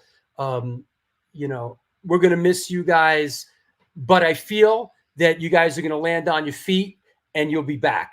So we love you guys. New York Hardcore Comics, Debo and Lee, thank you for everything along the way. So there you go. That said, want to mention a couple of well, thanks, Joe. That song is Incendiary Device. What song is that? Think for Yourself. And come see us play. It's happening soon. This Wednesday, in a couple days, Lou Morales is on the show. We're going to be talking about his book, Brooklyn Skinhead. And then there is no show on that weekend because this is going down a week from today. ID, Winterwolf, Midnight Foolishness, The Phoenix Within, and Gunk. Free Sunday matinee, all ages. Not at the Bowery Electric. We are doing this one at Berlin, which is 25 Avenue A. That is Berlin. 1 week from today, okay? A week after that, our good friend Roger Moret will be on the show talking about his new book, With Time, The Roger Moret Archives. A week after that, talking about his new book, Fearless Vampire Killers, The Bad Brains Photographs, will be photographer Glenn E. Friedman. A week after that, Alex Kynan from Cause for Alarm and Agnostic Front. A week after that, on Sunday, November 17th, Steve Paul Carey, DC Hardcore Represent, Artificial Peace, Marginal Man, Assault and Battery, excuse me. Sunday, November 24th, come on now, DMC will be on the show, speaking of Run DMC. And then Sunday, December 1st, our 350th episode is Thurston Moore talking about his book, A Sonic Life, a Memoir. And then, speaking of metal, Sunday, December 15th, Brian Slagle of Metal Blade will be on the record. Yeah, there are some serious shows coming up. Hey, I want to thank you guys, Joe in Seattle for the super chat, RS70, Michael LaRoche. If you got a question, please post it. Please support the show. The show needs your support now more than ever. I want to thank I want to thank Mimi Fugget Kabula, who is just came on board on Patreon. There's a super chat function. Please feel free to do that. Also follow the show on Instagram at Stone Films NYC. Pick up your communication device right now. Stone Films NYC. Help me help you. So there you go. Let's clear the deck. What the heck? Let's bring our guest on. So I guess Diddy isn't going to be on the show anytime soon. Doesn't look that way. I did work with him back in the day on a Super Cat video that Biggie Smalls was in. I did work with the guy before he became super big. Hey Tim, how you doing? Good to see you. All right, that said, let's bring Senora Lilker back on the show. Hey man. Hey, did you purposely stop at 420 for me? Yes, I did. Perfect. Thank you. That was great. Yeah. Hey, you know what? While we're talking about things, you're coming to New York, and I am moderating the book event at Generation Records on Friday, October 25th, and afterwards we are celebrating your 60th birthday. We are. Yeah. I mean, my birthday is actually on the 18th, so we're having a little shindig up here in Rochester. But 1 week later is fucking close enough. So yeah, first we will be at Generation Records, where Drew here will be moderating a little Q&A, and we'll be selling autographed copies of my book. And then we're gonna head over to the Peculiar Pub. Yep. And funny story is I drank there like 20 years ago, and I had some Yingling on draft before I cared about craft beer, and it made me a little ill. So this time I'm going to get me some nice IPA in a can. Play it safe. Get something in a can. Yeah. Yeah. Like so yeah. And I'm holding there for Christ's sake. Yeah. And that's it's everyone is welcome. Everyone is welcome to the book event at Generation. It's free, of course, and everyone is welcome. We're going to walk down the block to celebrate Danny's 60th birthday afterwards. Everyone is welcome. Yeah, can't guarantee how much spots there are going to be on a Friday night in the Village, but yeah, we'll do our best. But come on down. Yeah, you know what? That photo. Hold on a second. That photo. Let me bring Steven back on a second. Hey, Steve. What's up? You recognize that photo? Oh, of course. This is a very significant photo to where we are right now, because years ago, I gotta find it. Where is it? Go on, keep talking. I think you had it earlier. I got it. When Drew was making the New York Hardcore Chronicles film, he reached out. He posted on one of the pages, who took this picture? And I took this picture backstage at GBH and the Accused at Sundance in Bayshore. And Drew used this in the film. And literally this became the starting point for him and I collaborating every single day, pretty much since then, on photos and all this stuff. And this picture, this is it. This photo, Danny, when I was doing the New York Hardcore Chronicles film, led me to Steven Messina, because he was the photographer, and we struck up a friendship. You were the linchpin that made this happen. That's true. I did not know that. Yeah. Yep. Ross from GBH, and then Blaine and Dana. Who the fuck is? Yeah, that was a great. I still have the ticket for that show and everything. In fact, I love the whole beer in hand Youth of Today shirt combination. Yeah, I mean, you can tell it's an old picture because I'm wearing a white shirt too. Yeah. Cool. Gajewski asks, do you still have that shirt, Danny? Oh God, it might be somewhere, and I'm fucking You know what? That's like one of those shirts that you could sell for like $500 now. right. Oh, dude, I've got a couple of hefty bags and suitcases full of stuff. I'll have to go through that. I also wanted to show you right over my head is the Black Sabbath Greatest Hits album. Oh, there you go. Wow, frame. man, all blown up too. That's great. Yeah. Yeah. What Priest cover is that? Is that the alternate cover for Rock-a-Rolla? What is that? That's an album that was an import called Hero Hero, Yeah. which was like a combination of Rock-a-Rolla and Sad Wings. Right. Yeah, I remember that. That's what you got in America. You got like, you know. Yep. I just love both of those covers, and they've been in frame as soon as I got record frames. Those were like the first 2 records. Right on. All right. Thanks, bro. Thank you. Talk to you in a bit. Hey, let's bring on. Is it fair to say is he the author, co-author, designer? What's Dave's role in the book? Oh, he pretty much. I would give him all the credit as the author. He went through all the trouble. He basically just asked me shitloads of questions, and then took all that prose and turned it into first person, like I'm saying it, and that's the book. Okay. Ladies and gentlemen, boys and girls of all ages, please welcome, coming at us from Chicago, Illinois, Dave Hoofer? Hoffer. Hoffer. Oh, it is. Yeah. See, Yeah. It's complicated. It's complicated. Are you another Slavic mutt by any chance? No, but my dad was born in Germany and there you go. Immigrated here, and the name I don't even know. Okay. Fair enough. So Dave, I have the recent updated book. Let's go back to the roots here.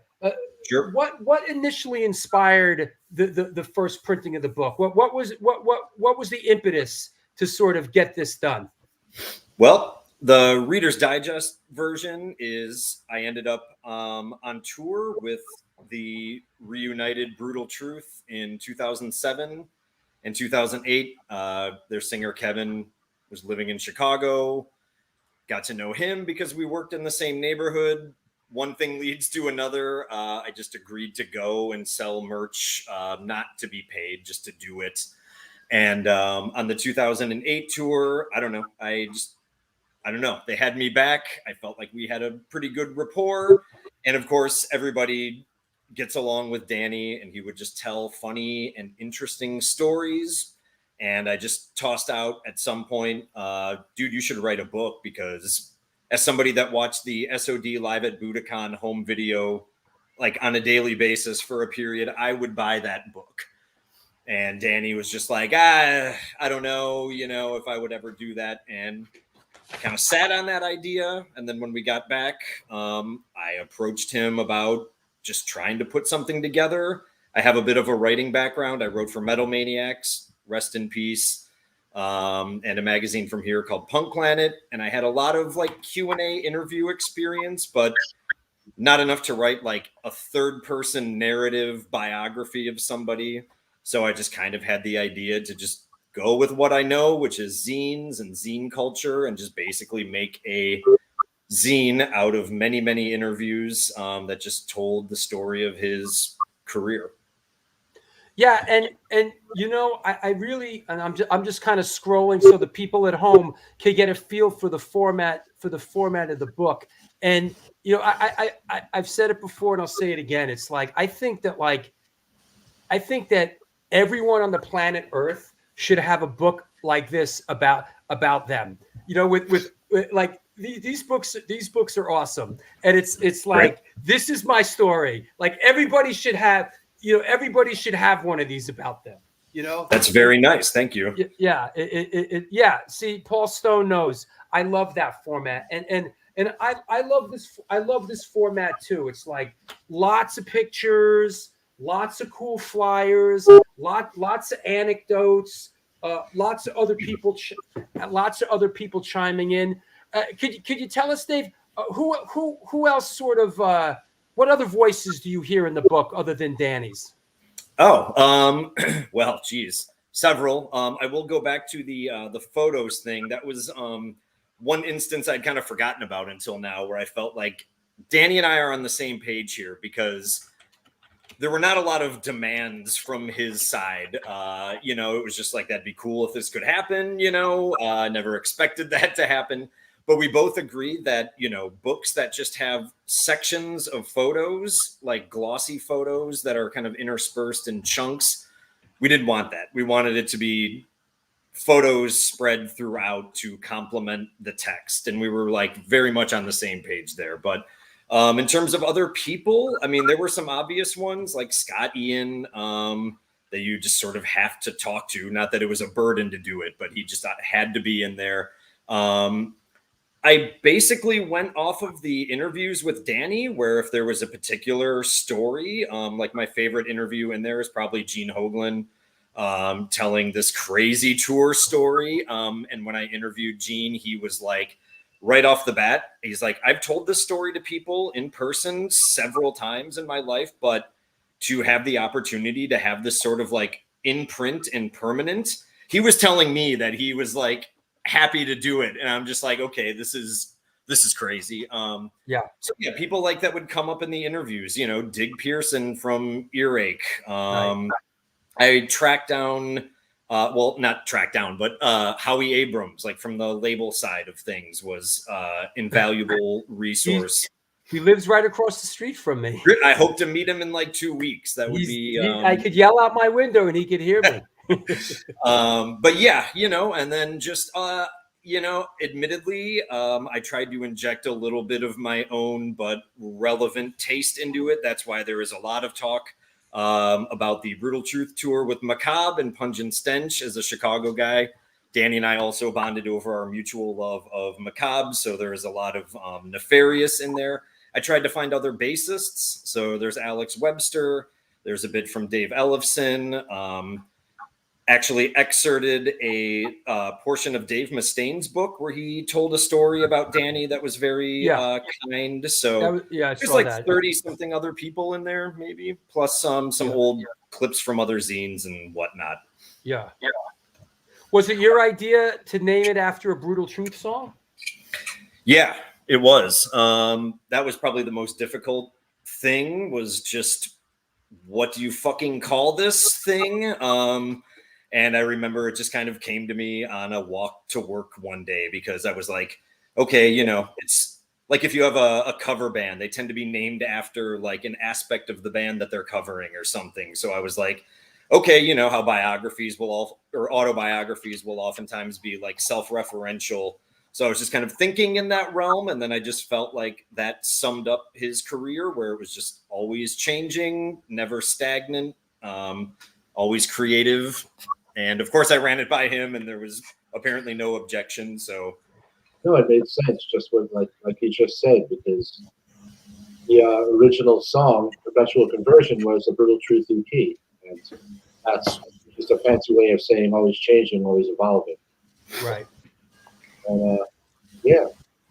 Oh, there you are from that end. Yeah. Here is, I don't mean to confuse you with another angle. No. But from time to time I'll do that. Just scrolling through the book a little bit. Just a lot of great stuff. What was it? Was it difficult gathering up the ephemera, Dave, and getting all this kind of the frosting on the cake, all the flyers and passes and CB's stuff, and honestly, not really. Thankfully, Danny was very active in terms of just meeting people and hanging on to stuff. Pretty much all of the albums that you see in there are just from my collection. I would say like 80% of the rest of it is from Danny's personal collection.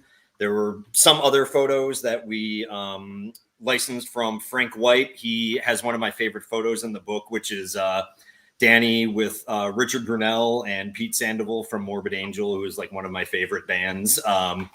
And then, one random guy from New Zealand wrote to me. I don't know how we were in touch, but he sent me it might be a Polaroid that he took at an in-store in New Zealand, which I just thought was great. So we included that. But yeah, I have to give a shout out to my friend John Crone. We are high school friends. He took my idea of these zine kind of like column photos throughout idea and is the one that did all of the layout and made it look very nice in my opinion. You know, speaking of which, and you know, I'm sort of, I guess I'm on the circuit at this point because of the show. A lot of people reach out to me when they have books out, and this one. Yeah, thanks again for having me, man. Looking at this upcoming list of guests, I'm like, somebody from Run DMC is on the same show. Okay. Hey, I get to talk about my Run DMC gold record I got from working with them. I'm looking. Oh, I'm looking at that Onyx double platinum behind you there. That's anyway. You know what I took off the wall, the typo negative one, because I thought this. I break out the Slayer poster for. Oh, okay. But that said, somebody sent me this really cool book. It's called Cut and Paste: The American Hardcore Fanzine. Mike Gitter knows about it. His fanzine's in here. But it's incredible. It's really designed, really nice by Jonathan Buskey, and it just has like all the it's just a tour through the entire sort of like fanzine universe. It's a pretty thick book, and it's a very cool book. Just a heads up on that. Yeah. Cool. I just want to say for the record that I approached Danny and of course to an extent his wife with this just idea essentially as a stranger in 2008. And they were not only receptive to it, but like very, I don't know, just very nice about the whole thing. And Danny at the very beginning was like, look, dude, if this thing doesn't sell like, or if it doesn't exist, I guess, first of all, but if it doesn't sell like 1 million copies, like to have this on my shelf would be pretty cool. And I was like, okay, we are on the same page here because I don't know if this will ever happen. I just sort of assembled it and hope for the best, I guess. Absolutely. And, you know, sometimes, you know, if you build it, you know, sometimes they come, right? Hey, Danny, you know, I got the Heather, you and Heather were kind enough to send me the book. And I noticed it's a little bit different in the back. There's there's some added stuff to it. Give us a little. Is the sort of we're revisiting the book 10 years later, right? Well, what we're doing is I haven't done a hell of a lot in the last 10 years compared with the 35 or so before that. But yeah, there's a couple of there's some of that is just like some cool artwork that we snuck in, but when you show, you got this in, you got that shot in with Anthrax. Well, that's great because that's only happens in April, and then the Lilker Fest thing that in Finland that only happens the month after that. So those are very recent developments. We just kind of slid in there at the end. Yep. But yeah, the concept with that is that if we're going to have another edition, we've been trying to find a publisher, and finally we just said, "Fuck it, I guess we're just going to do this." So, right, Dave? I could have gone through. Yeah, we talked to all these labels. See, I habitually say labels because I'm playing music now. Publishers, people that try to control you. You know what I mean.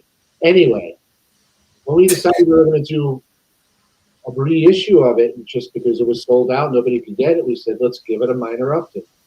And most of that is just comprised of pictures with a few captions. Sure. And just gives it a little. I mean, for anybody, like, for instance, who's going to come down a generation or who's ordering it now, if you have the first version, I don't know if you have to go to the trouble to buy the second one. Got a couple more cool things. Yeah, or go ahead. I hope you're ready to take some trips to the post office if you're putting it out yourself, man.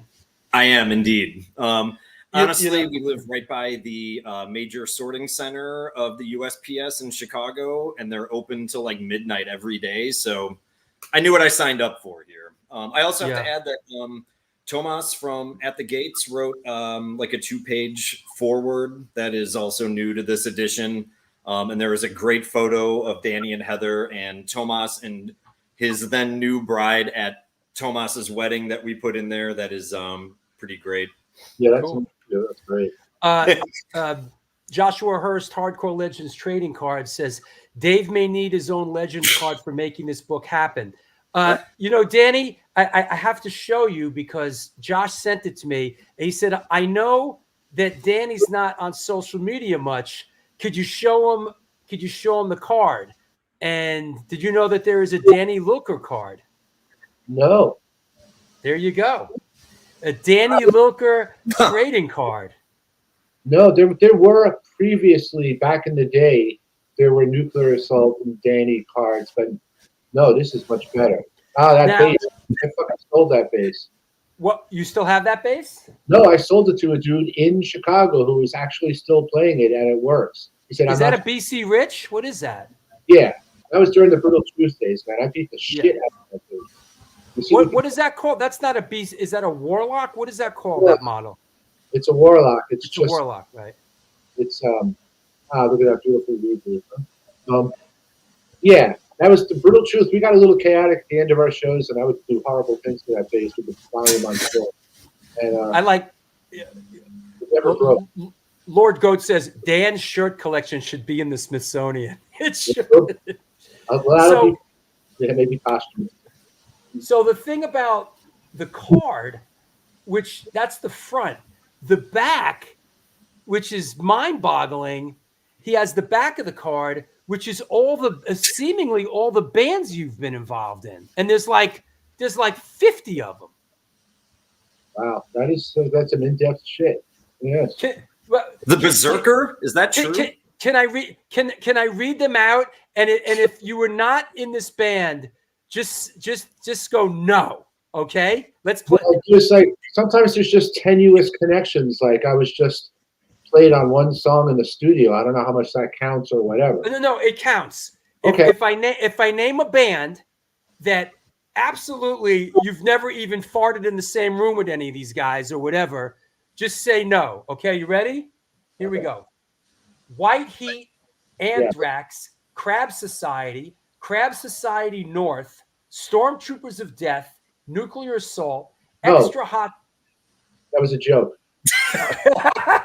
Extra Hot Sauce, Harder Attack, CIA, Brutal Truth, Asphyxiation, Exit 13, Holy Moses, Hemlock, 13, Malformed Earthborn, Last Satanic Dance, Nocturnal Hellstorm, Downspell, God is My Co-Pilot, Caveman, Red Rum, Exhalation Again, Shanix, Non-Fuck Ritual, No. The Ravenous, Agoraphobic Nosebleed, Necro, Danny Lilker and Lisa Schreiber, Tronos, Overlord Exterminator, Venomous Concept, Total Fucking Destruction, United Forces, Caveman, The Shredders, The Berserker, Psy, Blurring, Crucifist, Human Garbage, Evil Wrath, Sarcus, Autopsy, Dark Angel, Stench Pride, Dead Root, Tronos, Immolation, Stormtroopers of Beer, Tales of Theron, Walking Corpses. Honestly,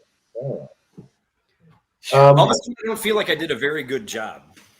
I think that's all 99% spot on. There was one in the first column that was in Latin. I wasn't sure what that was. Right. That might have been that band from Toronto. Yeah, I mean, it's not like I said. I was more involved with some of those bands than others, as far as guest vocals or something like that. Especially if it's something that was like an MP4 going through the fucking ether. But yes, that's pretty spot on. And the fun fact at the bottom of the card, which we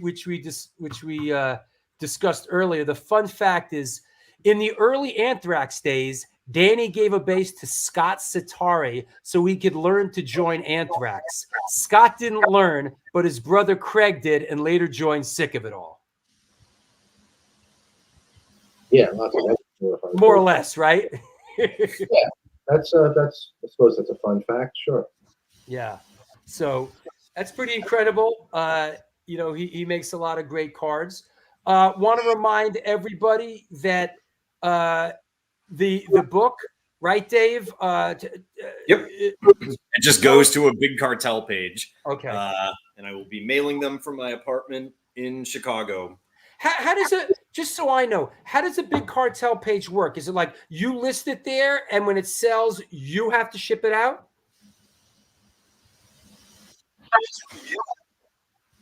Oh yeah, it's just like selling on Discogs or something. You know, Right. I thankfully have been a user of the United States Postal Service for mail ordering records and things for many years now, and feel like I have a pretty good understanding of it. But was also sitting down the other night trying to figure out which companies use which shipping integration and this and that, and it's still just like a complete clusterfuck. But I think I pretty much have it under control. Yeah. Tim Fubar says, just got to say, I loved Agoraphobic Nosebleed. Yep, they did a hanger folk cover. Will my copy arrive before the book signing? Are you talking about the New York book signing?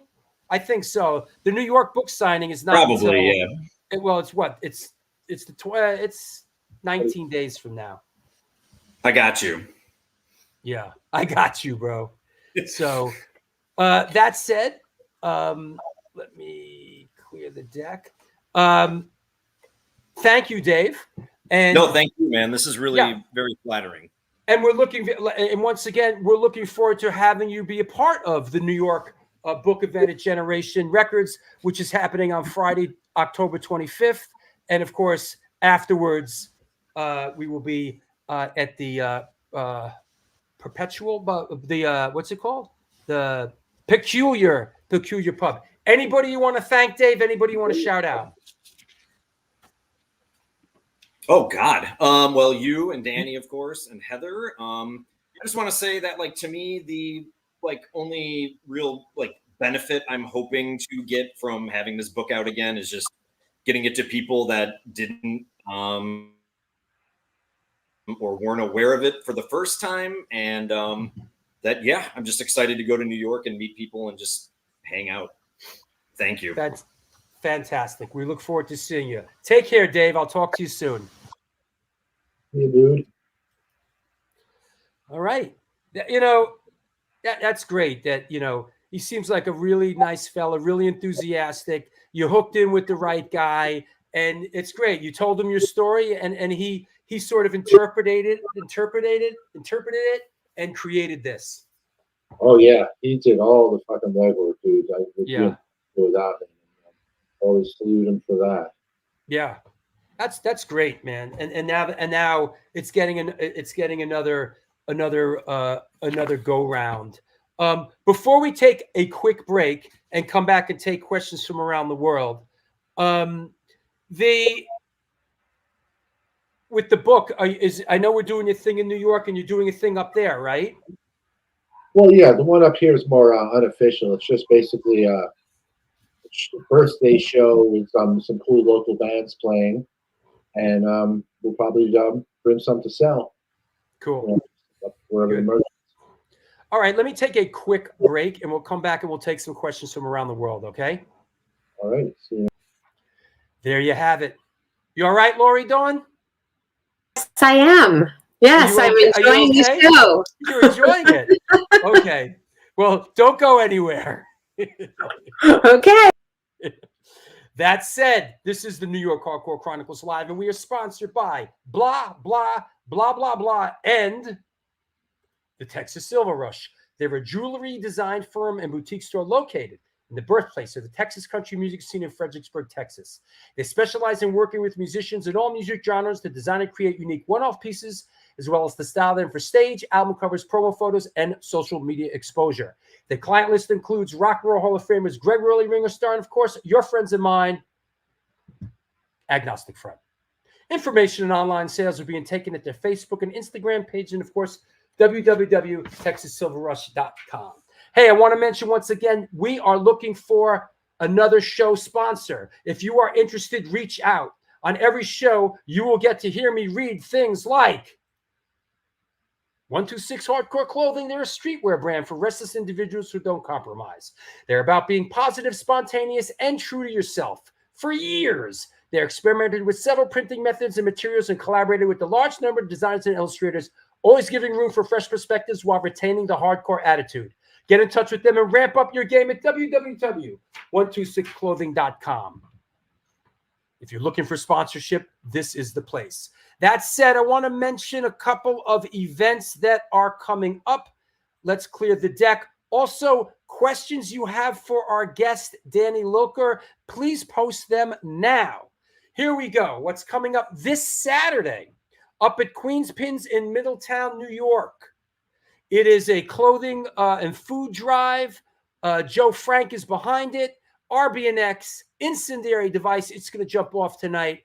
Crazy Eddie, featuring Lenny and Chucky. Redwoods, featuring Colton Schuler, Danny Schuler's son on drums. Leave It Behind, and Prize Fighter.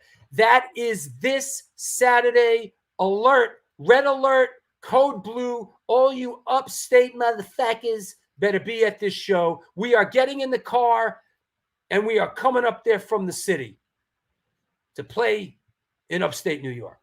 That said, the very next day, we will be where else? This is not at the Barry Electric, although this falls under the same umbrella. We decided to mix it up a little bit. Sunday, October 13th, we will be headlining ID, Winterwolf, Midnight Foolishness, The Phoenix Within, free, all ages, Sunday matinee at Berlin. Of course, we talked about Danny Lilker's book event at Generation on Friday, October 25th.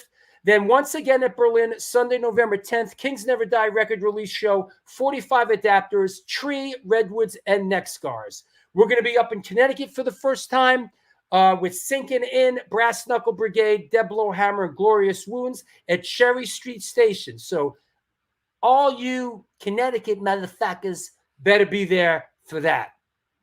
Laurie Dawn's art show we mentioned is Sunday, November 17th. And then, of course, the big banger, Saturday, December 7th, up at Bridge 9 Records. Larry Kelly, if you're watching right now, I know you're manning the counter at Bridge 9. I will be moderating the Vinny Stigma and along with Harry Abrams' book event. And there's going to be some more information regarding that event that's going to be dropped very, very soon. So the next day, Sunday, December 8th, I will be moderating the Roger Moret book event for With Time, the Roger Moret Archives. That will be at Generation Records. Get your shoes and socks on, kids. It's right around the corner. And then this just announced, in December, we are playing a rooftop in Brooklyn in December. It's a free show. It is 21 plus. ID's headlining, Butterbrain, Ancient Domains, and Ill Raised at Our Wicked Lady in Brooklyn. And it is on the roof, but it is enclosed, and they do have heaters. Sunday, December 20th is the Holiday Slamboree, brought to you by Women of the Pit, non-residents, My War. We're doing this thing. It's like a punk rock karaoke thing with a lot of different singers. Fire is Murder, Shoot the Five, and Serial Poets. It is a coat drive. Grab those coats and bring it on down. That said, let's bring our guests back up. Hey, man. Yeah, what's up? That was a lot. Let's see what we got. Let's see. Hey, real quick, I noticed some people out here. They're on this thing from Scotland. We're thinking of coming out there next March because Napalm Death and Crowbar are doing some shows, and we've been watching Steve Marsh on YouTube doing all this cool shit around Scotland. So we might come out there then. Now, I don't have any social media, but we'll find some way to connect. Someone's going to find me some weed anyway. Let me ask you, why no social media? What is the concept behind, I want nothing to do with social media? First of all, most of that shit's just like fucking kind of petty and stupid. Second of all, I'm very lazy. There's nothing to do with being a rock star like it's below me or anything like that. I just can't be bothered with checking shit all the time. And yeah, it's just, we see a lot of people just talking a bunch of crap they wouldn't say. I mean, I used to go on message boards in the what do they call the 2000s now? The knots, whatever. But 00. But anyway, I don't know. I can't be bothered to be checking my Facebook. But people have told me, dude, you should go on Instagram. You've been everywhere. You take cool pictures. It'll be great. And I'm like, yeah, I know, but then I'd have to check it all the fucking time. God bless you. God bless you, my brother. Yeah. You know, it's like I'm tethered to this. I'm tethered to this thing, and it's a blessing and a curse.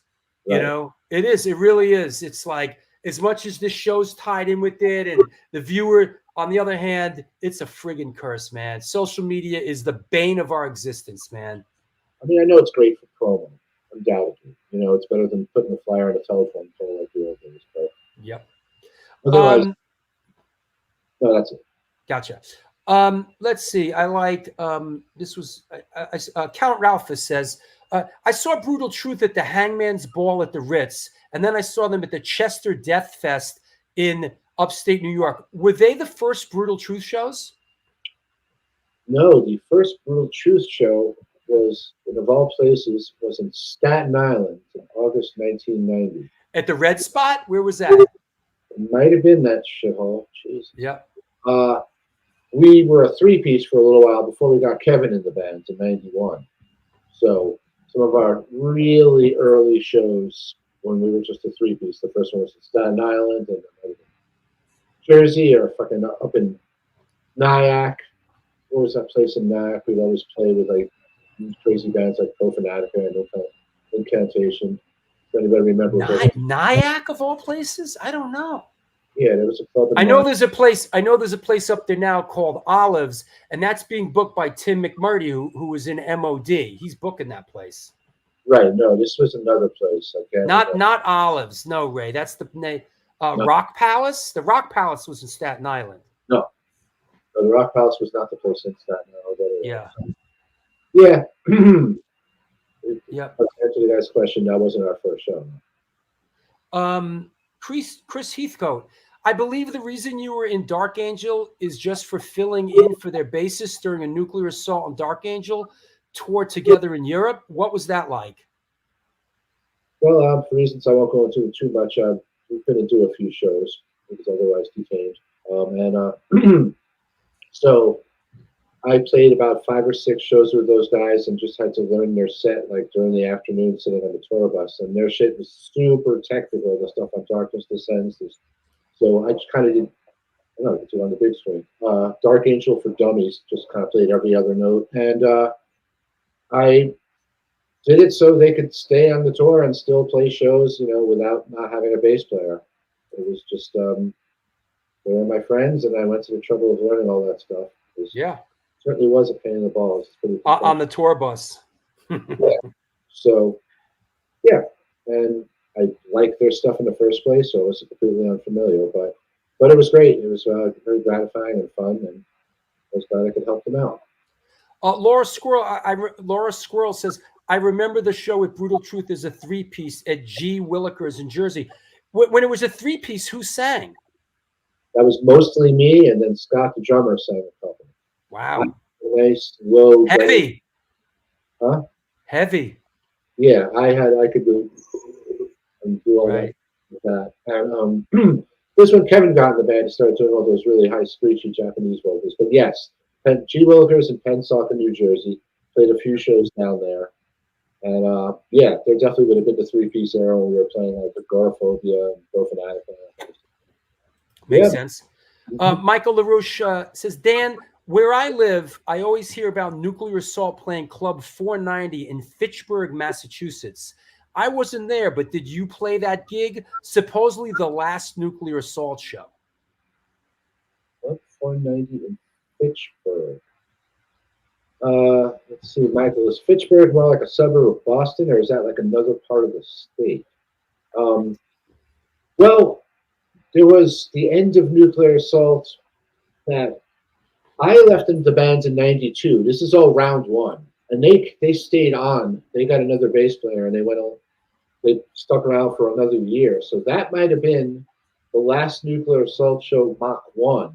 But then when we formed after the millennium, yeah, the last show that we did was the UK Death Fest 2 years ago, September 2022. So the show that he's referring to, I might not even have been there. I might have been. Yeah, I get a sense that it was at the end of the first go round, and you were out of the band by then. Yeah, because that's not ringing a bell there. I don't remember everything, but I don't even know where the hell Fitchburg is. Yeah. Oh, Sean McNally would know. He's our good friend and supporter, promoter up in Boston. Fitchburg is more central Massachusetts, about an hour west of Boston. Okay. Closer to like Worcester and shit. Okay. Yeah. Listen, I'm going to ask this one. You finesse it any way you deem appropriate. Thrash Metal Family asks, is there any chances of bringing back Nuclear Assault, or is the band done for good? Unfortunately, the band is done for good. I'm just going to leave it there, if that's okay. Yeah, that's fine. That's why I bounced the ball to you, however you see fit. Brian, Senor Lilker, quick question: indica or sativa? I'm fine with indica because I'm hyperactive, so nothing keeps me down if I want to stay awake and do shit. Yeah. But I don't care as long as it works. Are you a fan of Rochester band Undeath? I definitely appreciate Undeath. They do a splendid autopsy style thing. Old, primitive, weird riffs around the corner kind of death metal stuff. That's not the most accurate description, but I've watched those guys definitely grow as far as having people all over the world know them. They kind of blew up a little bit, and I'm here for it, dude. It's great that a band like that would get international attention, and they're a great band. There's kids too. Dawson Walters asks, this is a first question: can we go on the StreamYard to meet Dan? Dawson Walters, you think you have the balls to come on the show? Tell you what, if you think you got the balls to come on the show, here you go, Dawson Walters. There's the link. There's the link in the chat room. If you got the balls, there's the link. All right. Why not? Why not mix it up a little bit, Lilker? All right. Yeah. Let's see what else we got here. Let's see. Post your questions. Now's the time. Oh, I like this one. Mad Catter asks, "Hey Danny, the album Sounds of the Animal Kingdom. Was that the mentality? What was the mentality behind the track Prey? That shit drove me into delirium. LOL." Oh yeah, because that was a loop from one of the songs previously on the record. What it was is that went on for about 20 minutes, and we set the automation so it would fade up and get more distorted with every loop, and it was only like a 3-second loop. So you didn't even have to do anything to mix it. You just set it so at the end of 20 minutes, I want it to be this loud and this distorted, but you started off on 0. As far as why we would do that, to drive people into delirium, obviously. Yep. Hey, you know what? You're right. It is a first. Listen, you got to give him credit. He's got the balls. Ladies and gentlemen, boys and girls, here he is from Parts Unknown, Dawson W. Yeah. Hey. Dan. I've been playing bass for a few years. Do you have any advice for bass players? Let's see. Well, what works for me? Just play fast and use lots of distortion. Okay, cool. Yeah, I got a Thunderbird. That's pretty sweet, man. Let me see the headstock. Well, it's close to it. It's a Squire Jaguar. I got to start somewhere. Yeah. That's cool. And let me see the body. Huh. Interesting. Yeah, it's like jazz. I didn't know they made those. Is that a new model? This was probably about 6 or 7 years ago. Oh, very cool. And also, it's been an honor too, because I also met Dave Ellefson from Megadeth, and I just really love thrash metal. The only cassette I got is Sound of White Noise, but now after this, I'm gonna definitely get the first album. There you go. Cool. And where are you, Dawson? I'm from Niagara Falls. And you're in Niagara Falls right now? Yeah. Well, which side though? Well, I'm from the Canadian side. Yeah, I can hear it in your voice, man. Cool. Yeah. Cheers to Dalton. Yeah. Yep. About 110 clicks from you over here in Rochester, man. Thanks. Take it easy. Yeah, Yep. see you, dude. Hey, thanks, Dalton. We'll see you later, bro. You're welcome back. Appreciate it. You're welcome back anytime, and thanks for supporting the show. I'll be dropping by. Run DMC rocks. Okay. That was great. Hey, excuse me, what are you doing? I'm just sneaking in here because Danny Lilker gave me my first blunt. Thank you very fucking much. He gave you your first blunt? Yep. Manchester, 1987, outside the International 2, standing with Tony from Venom, and I bought Danny's Plumsuckers t-shirt off his back that day. I still own it. And for you, man, I will fight and die. That's fucking awesome, dude. Hey, Stoney, well, tell us, where are you now? I'm sitting in my little boudoir of noise and crap. The glorious Where? Darlington is about 30 miles south of Newcastle. Right. And I'm playing on my phone today, so we've got a good link. Happy days. Yeah. No buffering. Stoney's the one that hooked me up with Abaddon to come on the show. Ah, Tony, my old friend. Yeah. Yeah. I actually was recording with Tony's bass player today from a new band, Eyes Open. And the shit's coming out fucking great. And I'm doing it. I'm giving you a little exclusive today, so you better fucking mark this down. Myself, Tony from Venom, Bones and Tez from Discharge, and Hogman are doing a band called Dynamicon. And we're doing a 12-inch EP with a couple of my songs, a Venom cover, and 2 Discharge songs whacked together. That's a fucking exclusive. There you go. That's well, thanks, Stoney. It was good to see you, bro. Hey, when are you coming back to New York? I'm going to the States in December and January, but I'm going to Florida and Frisco this time. But I'll be coming to New York hopefully at some point next year. Let me know, because we're down in Florida a lot. Maybe we'll see you down there. Are you going to be in Florida with your father at Christmas? Yeah. Right. Well, around that time, yeah. I'll be there at Christmas. So all right, fucking send me your dates, bro. We'll go for a drink. All right, I'll talk to you soon. First round's on me, man. Danny, love you, brother. Oh, cheers, man. Fucking Venom and Discharge is fucking royalty, man. Yeah, drop me a PM. Yeah. There you go. It's a madhouse. Indeed, that's what they say or whatever. That was cool. That was very cool. That said, no, not Newcastle, New Jersey. He's in the UK. Well, that was fun. That was a lot of fun.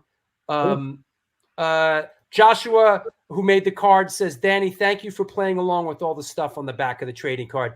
Joshua's a big fan of yours, and he took a lot of time to put that card together, Oh, that was great. And if you could maybe I actually don't have one of those. If he comes down or if somebody's coming down a generation, they could bring me a couple of those. That'd be awesome. Josh, if you want to, if you're printing those up, send me one or whatever, and I'll get it to Danny, Cool, thanks. All right. Hey, we'll do a couple more minutes while we're at it. John Breedlove asks, hey, what's the story and how did you meet Kevin? I met Kevin through Jim Welch, who went on to run Earache Records. At the time, I think he was still on that or whatever. But yeah, we just, we were in the same circles. Kevin was a journalist. So, but I knew that he could do those kind of vocals and shit. So, Brutal Truth had reached the point where we'd sped up so much that it was just becoming a real pain in the ass to play bass and sing most of the stuff. But fuck it, we gotta get a dedicated vocalist. And he made sense to be the person. But yeah, I met him through just a common friend, Jim, and then wasn't Kevin if I remember correctly, wasn't Kevin working like was he a tech or a roadie or something? No, Kevin, the guitar player for Brutal Truth, roadie for Nuclear Assault, Gurn. Okay. He was the roadie. Kevin was mostly a journalist, and he would go, do all these seminars, and like he'd go to all those industry shit, and he wrote columns and crap like that. But one day he had come to my house, and we just did a song before Brutal Truth even formed. Where I just wrote some music that we ended up using on the Brutal Truth album, although we changed it a little bit. And he did the vocals, so I knew we could do those guttural vocals. So when it was time to pass the baton on, we got him on board. So yeah, I did a deep dive into the Brutal Truth stuff. Getting ready for this show, man. And just as a reference for those that might not know, that I produced the Brutal Truth God Player video, and here's a shot from that day, and that was I think it was 96, 97. But there's Kevin on the left sitting. That's me on the right. Danny's in the back, and that's the guy with the wrench. That's Felix from Blue Grape, who passed away fairly recently. God rest his soul. Oh shit! I didn't know that. Yeah, Oh, and the guy who directed the video is the guy who directed the Life of Agony Through and Through video. He also directed another video I produced for Machine Head called Old. His name was Bill Ward. Huh. But not the drummer for Sabbath, but his name is Bill Ward. He's still around. He's an editor now, you know. Interestingly enough. No, Yeah. Let's see. Let's see. What do we got? Oh yeah, this came through. Thank you, Caesar, for the super chat. I appreciate it. My first show was Nuclear Assault, Sabotage, Testament at City Gardens around 1990. Any memories of those early tours? Oh yeah, I remember that tour in particular because we didn't have a hell of a lot of room on stage because we were the first band on, and if the other bands left their drum kits on stage, it was okay if it was a giant theater. But so I'm not saying I was bitching about that tour. There was a lot of cool shit on that tour. But it's just you remember some particulars like that when you're on the bottom rung of a tour, like you're not going to get a very long sound check, which I always thought was kind of bullshit. I think everyone should get a fair shake. But no, I mean, I do remember that tour though, and you did get to play in front of a lot of people, so that was cool. And you got to play first, and then you were done, and you could just hang out, watch the other bands, and kind of pick shit up slowly. So yeah, that was cool stuff. I guess that's just sort of one of the hazards of the biz when you're coming up and you're an opening band, and you know, especially in those days, and like the bands had big drum sets. It was like, you know, each band had to play their drum set, and you're playing smaller venues, and like you end up, if you're the opener, you're playing literally on a foot of stage, you know. It was worse for John than me because he was singing and playing, and so he had a kick drum right up his ass, and then the edge of the stage right over his feet. So anybody coming up and stage diving, you have to be careful. It's probably you know, a fucking microphone in the teeth every fucking 10 seconds, and not the people intentionally. When that happens to us, when we play, and we're in a situation like that where our drummer has to set up in front of the drum kit, and I'm singing, right? I'm literally right in front of the drums, and our drummer hits so hard, it's actually hard to fucking deal with it. It's like I'm like singing on, like the snare drum is this far away from me, and I'm trying to it shatters your fucking nerves, man. Sure, yeah, and you're trying to play to the best of your ability for all these people there, and it's kind of like a struggle. Yeah, we got a guy that plays so he hits so hard. Hey John, Christmas on Earth gig 1987, Leeds, UK. Memories? Yes, I stage dived during the Chronicles, and I was trying to get backstage, and the security weren't having it for a minute because they knew I had a laminate, but they also like, you know, you're gonna go do that. That's your fucking problem. And then some guy came from the backstage, said, "You have to. He's playing in 40 minutes. You got to let him back there." Yeah, there was. Oh God, what else was on there? Most of the memories is the stuff where you're just partying at the hotel with all the bands. I mean, if you remember Sabat, SABBAT, not the Japanese of course one, but the more British epic one. Because Andy Steve now he's playing in fucking Judas Priest, ain't he? But yeah, partying with those guys. He got so fucked up he like fell out of his chair backwards. Just fun shit like that. What else was on that? Megadeth, just vague memories because it was a long time ago, and of course we were partying like we always do. Hey, sorry, Heggs. I saw you were backstage for a second. I couldn't get to you, but you popped off. But good friend and supporter, Heggs asks, what was the scariest show you ever played? Scariest show? might have been Dunedin, New Zealand, because there were fucking crazy white power skinheads there, and we thought they were going to kick our asses after we played, which didn't happen. Something was smoothed over.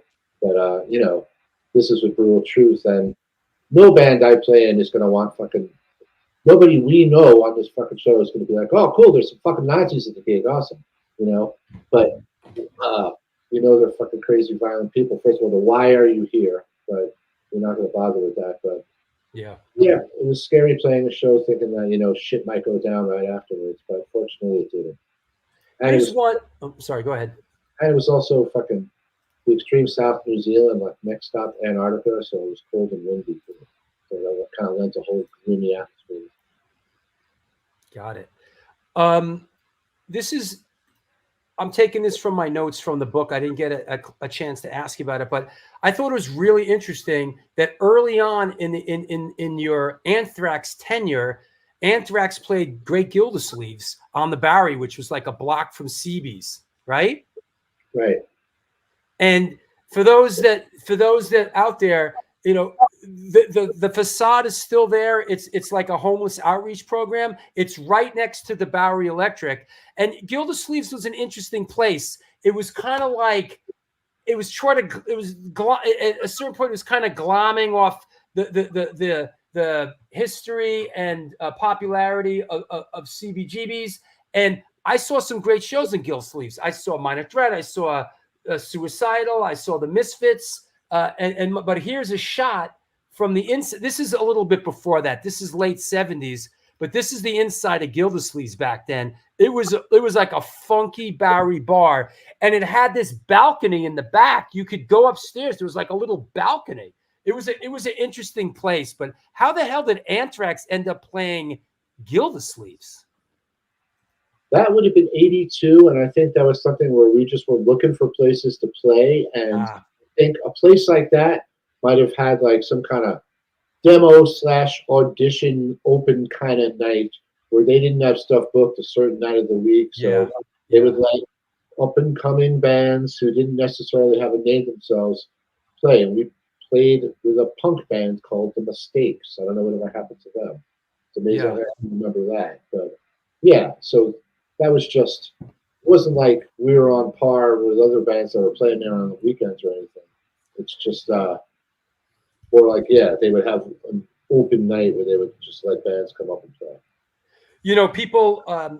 People go on about Misfits folklore and stuff like that. I saw the Misfits at Gildersleeves in, I guess what it was, right before they stopped playing, 82 or 83, and it was half full. There was it was not crowded at all, and people sort of romanticize and look back on things like that, like the Misfits when they were playing in the 80s, not a lot of people gave a shit, Right. Well, that happens with a lot of bands. Yeah.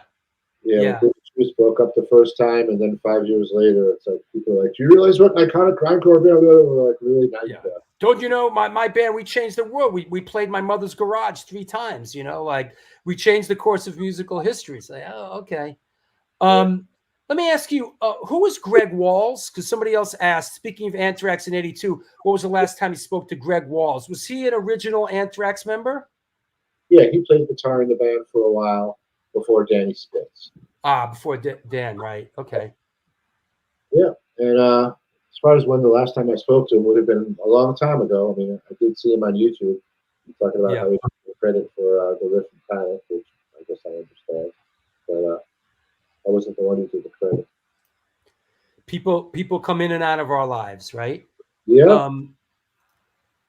Shalo60, the bass sound on Budokan is the most disgusting, earth-shattering bass sound ever.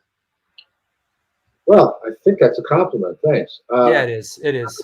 I'm not sure what pedal I would have been using around then, but I'm glad it worked well. Yeah. As we head down the home stretch here, hey Dan, what are you listening to these days? Well, let's see. When we were putting together that pantry this morning, me and my friends listened to Dio, Holy Diver, and Merciful Fate, Melissa. That's literally what I listened to today. That's cool. Besides that, really, when we got a house last summer, so when we have parties over here and we just lazily get out Spotify, we'll just listen to like just our favorite shit from the 80s and 90s. You know, like it could go right from Morbid Angel to Rush to I don't know, dude. If you're asking, you know, if I'm following anything recent that's come out, not really as much now. My best way of learning about new bands is when they played with bands I played in, you know, live. Some cool support band from Wichita, like, fuck, these guys are killer. And then, you know, you check them out.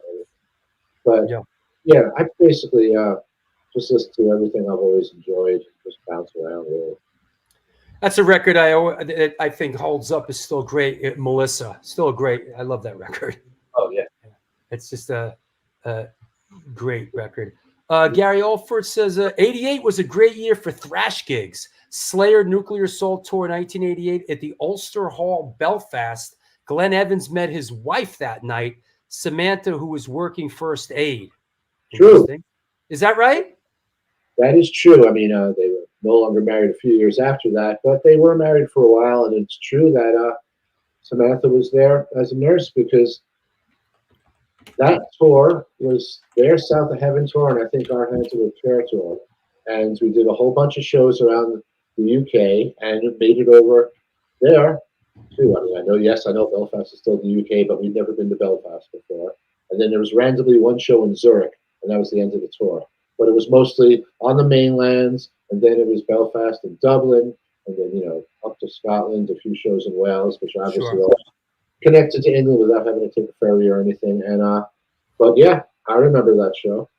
I remember Belfast again with, you know, Brutal Truth, you know, Punch Extension, the car. But yes, those were some wild fucking shows. Because, you know, Slayer and Nuclear Assault in '88, that was definitely times, you know. I like that. Andy Tension says, "I hope you're listening to your T-shirt." Pentagram. Yeah. Blanket. Yeah. Is that the pentagram blanket? It's my pentagram blanket. It's not one in particular, but right. It's every. I'm not fucking around here, dude. Yeah. Yes, I'm listening to the pentagram. I'm sleeping with it too. Yep.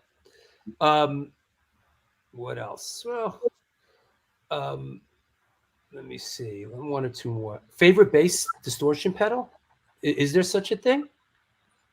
Well, I mean, the one that I use now is the SansAmp G2, I believe.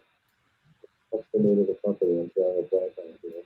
But so, you know, everybody's got the SansAmp bass pedal. I use the SansAmp guitar pedal on bass, so I got more grit and distortion. And I've been looking for that sound for years. And there's an incantation shirt. There you go. Yeah, my SansAmp G2. You know, I've said it many times on the show, is that kid I grew up with who played an Antidote with me, who we're all very close with, who is involved with Fryette amplification and all that. Neil Osberg, Zum, we call him, as a nickname for when we were kids. He created the SansAmp bass driver. Really? And we have in our storage room, we have the cabinet and the head. We have the Ampeg SVT cabinet. You know, we call it the refrigerator. You know, the fucking thing's the size of it's the old school Ampeg cabinet. It's fucking and the head we call the Widowmaker, because it's like you need two guys to carry that thing. You know, those things heavy. Those are like 80 pounds. By the way, it was Tech 21 was the name of the company. Tech 21. That's right. Tech 21 made the SansAmp bass driver. That's right. Yeah. Oh yeah. You know, I had one of those SVT guys. Yeah, they're like fucking coffins. Yeah. Yeah. The thing is absolutely brutal. All right. Well, that said, I think we kind of covered the bases. Let me just mention one more time that the book, and I highly recommend it, the latest and second go round of the book, Perpetual Conversion, is available at www.perpetualconversion.com. Pick it up. It's a great read. There's a lot of great stuff in it. Anybody you want to thank? Anybody you want to shout out? Well, firstly, you for helping out with all this and putting me on your show and moderating the Q&A we're going to have on October 25th. Obviously, Dave, once again, for all the work you did to make this book happen in the first place and to make it happen again. Of course, my lovely wife, Heather, for all her help, because she's really the brains of our relationship. I may be creative. 2 plus 2 is 5, No, I'm kidding. I'm actually really good at math. I've been paid as long as I did. This is very complex shit. It's not math, I don't know. I want to thank all the people that watch this show that are fucking supporting New York Hardcore Chronicles and just underground music in general. I hope to see whoever it makes sense locally to come down to Generation Records and then come out and have some drinks with us afterwards at the Peculiar Pub. And then we can go to the dispensary because it's fucking legal and stand out on the sidewalk. And it's fucking very flattering, man, because I'm going to be 60 in like a week and a half. And the fact that, I've never made $1 million doing this but that's not why I did it. And just the fact that I can still do this and people still care, it means a lot to me, man, for real. Absolutely, Danny. And it was a great show. And I knew it was. And I knew it was going to be. I didn't stress it at all.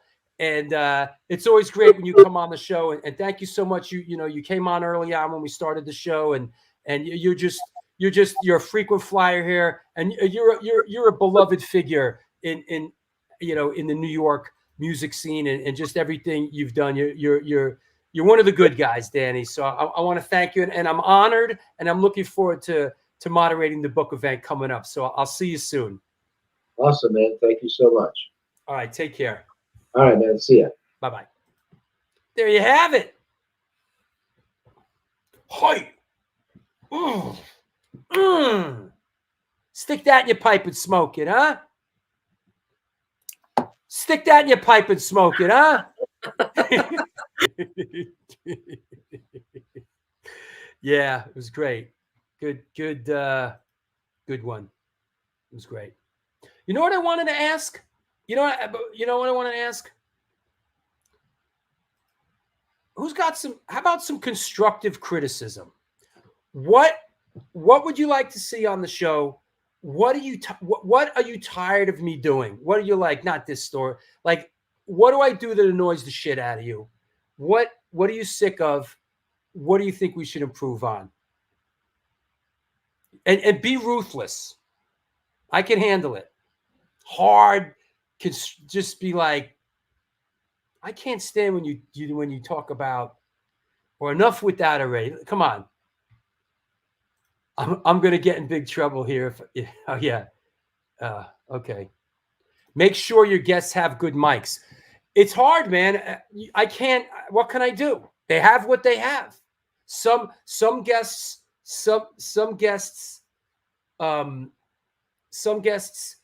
do this sort of thing often, and some, everything is great. Oh, thank you. I got nothing. Aw, thank you. I got nothing. That's nice. The knows. There you go. You know. That's what I've always had. I've always struggled with that. The I apologize on that one. Not for nothing, but that random person that got up was mad cool.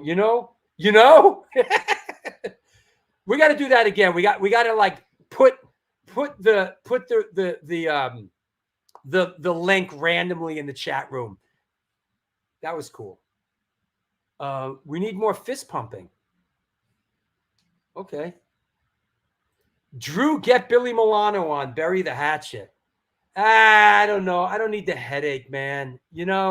I just and I know a lot of people ask Billy Milano questions during the show, like a lot of Billy Milano stuff. But you know what?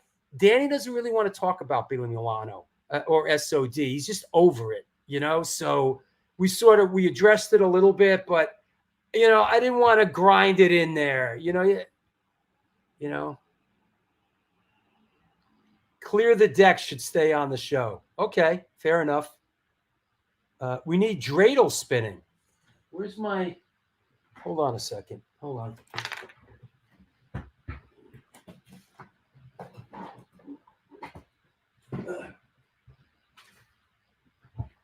For all you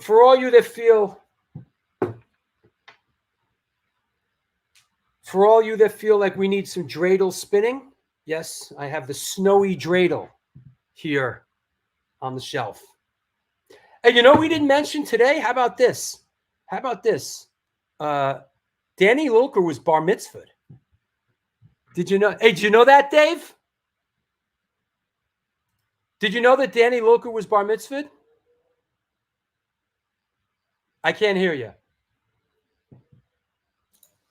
His mom, who I interviewed before she passed, talks about that, and so does Danny a little bit. Danny Lilker was bar mitzvahed. Yeah, he talks about smoking a joint in the bushes. Yeah, for those that are wondering about like the hardcore metal dudes out there that have been bar mitzvahed, me, Danny Lilker, Evan Seinfeld from Biohazard, Howie Abrams, Gordon Ansis, who's not around. All right. Thanks, Dave. And we'll see you in New York in a bit. Oh, you knew that? Okay. Yeah. Milano with the Jew talk and this and that. Like, I don't want to get involved with that. I appreciate that Billy Milano was in the New York Hardcore Chronicles film. He's an old friend. But, I think Isaac is half Jewish. Isaac's father. I don't know if Isaac was bar mitzvahed. That said, Drew grabbed that acoustic. I've been playing that acoustic a lot because we have this coming up. Hey, speaking of, hey, hi, hey, you. This is coming up, and I've been playing my acoustic, getting ready for it. Is the Holiday Slamboree? Yes. Where is it? Here it is. Sing along. We're doing this My War thing. Yeah. With me, Aaron from Butterbrain, Mike from Incendiary Device and Car Bomb, and Will from Crippled Urn and Neck Scars. And it's sort of like we're bringing different singers up for different songs, and we're filling in all those slots now. So, can't wait. That's going to be awesome. Yeah. And it's going to be all songs that we know.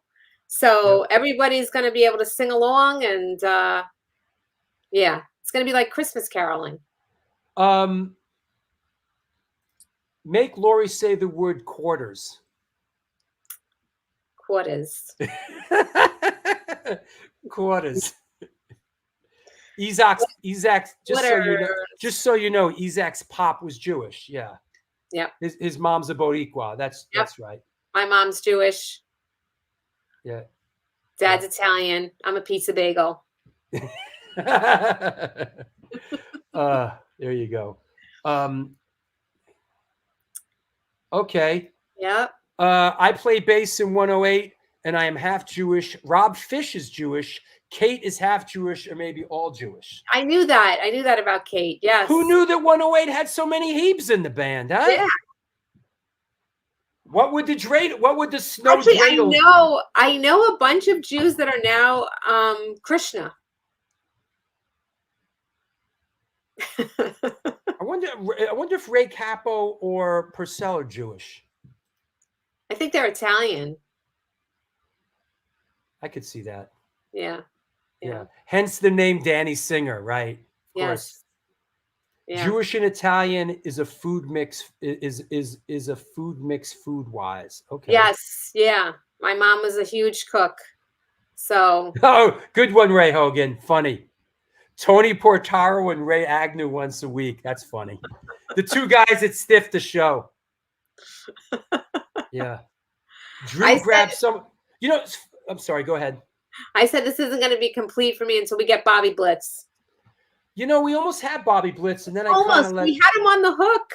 Yeah, and every time I see him, he's like, "Yeah, I'll do your show." I know. I know. We just couldn't reel him in. Tell Lori to say Krishna Core. Krishna Core.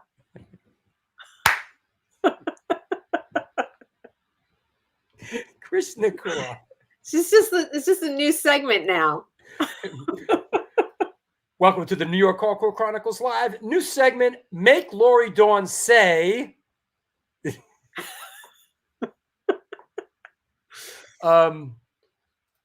Johanna, I come from Italian Jews. That's right. Awesome. Yeah, I think her mom is Italian. Your dad's Italian. Your mom, yeah. But you know, people, you know, like I'm Italian and Jewish. That doesn't make sense. It's like, you know, if you're Italian, you come from Italy. Being Jewish is a religion. That's like saying, you know, like I'm Italian and Jewish. Like Jewish, you don't come from Jewish. That is true. However, I mean, I guess it's because they wandered all over the place, right? So, and it is technically its own geno group. Mm-hmm. So, you know, you have either Ashkenazi or Sephardic genotypes. So technically, it's kind of somewhere in between there, you know. Say Ronkonkoma. Ronkonkoma. Oh shit! Hey, Mark, are you coming? I hear. Are you coming down for the shows this weekend, ladies and gentlemen? Mark Tulch from Toronto, AKA the Pointer. I am excited that you're going to see the ID shows. Is it true that you're going to be at the show on Saturday in upstate New York and Sunday in New York? And if you are, you have to stand right in front, or at least halfway back, and do the hardcore point. Yes. Where's just the Saturday? Wait a second, I'm confused. You're coming down from Toronto to upstate New York, and then you're going back? Yeah, you might as well just stay. It's not Sunday, my friend. Daughter's birthday. All right. No excuse, bro. What do you? Daughter's birthday. Get your priorities straight. ID is playing the Lower East Side for the 300th time this year. All right. I love you too, Michelle. Where is the Rod? Is there a Rod Serling statue? I didn't know such thing existed. Rest in peace, Paul Cripple from Reagan Youth. By the way, you know what? Thanks for reminding me.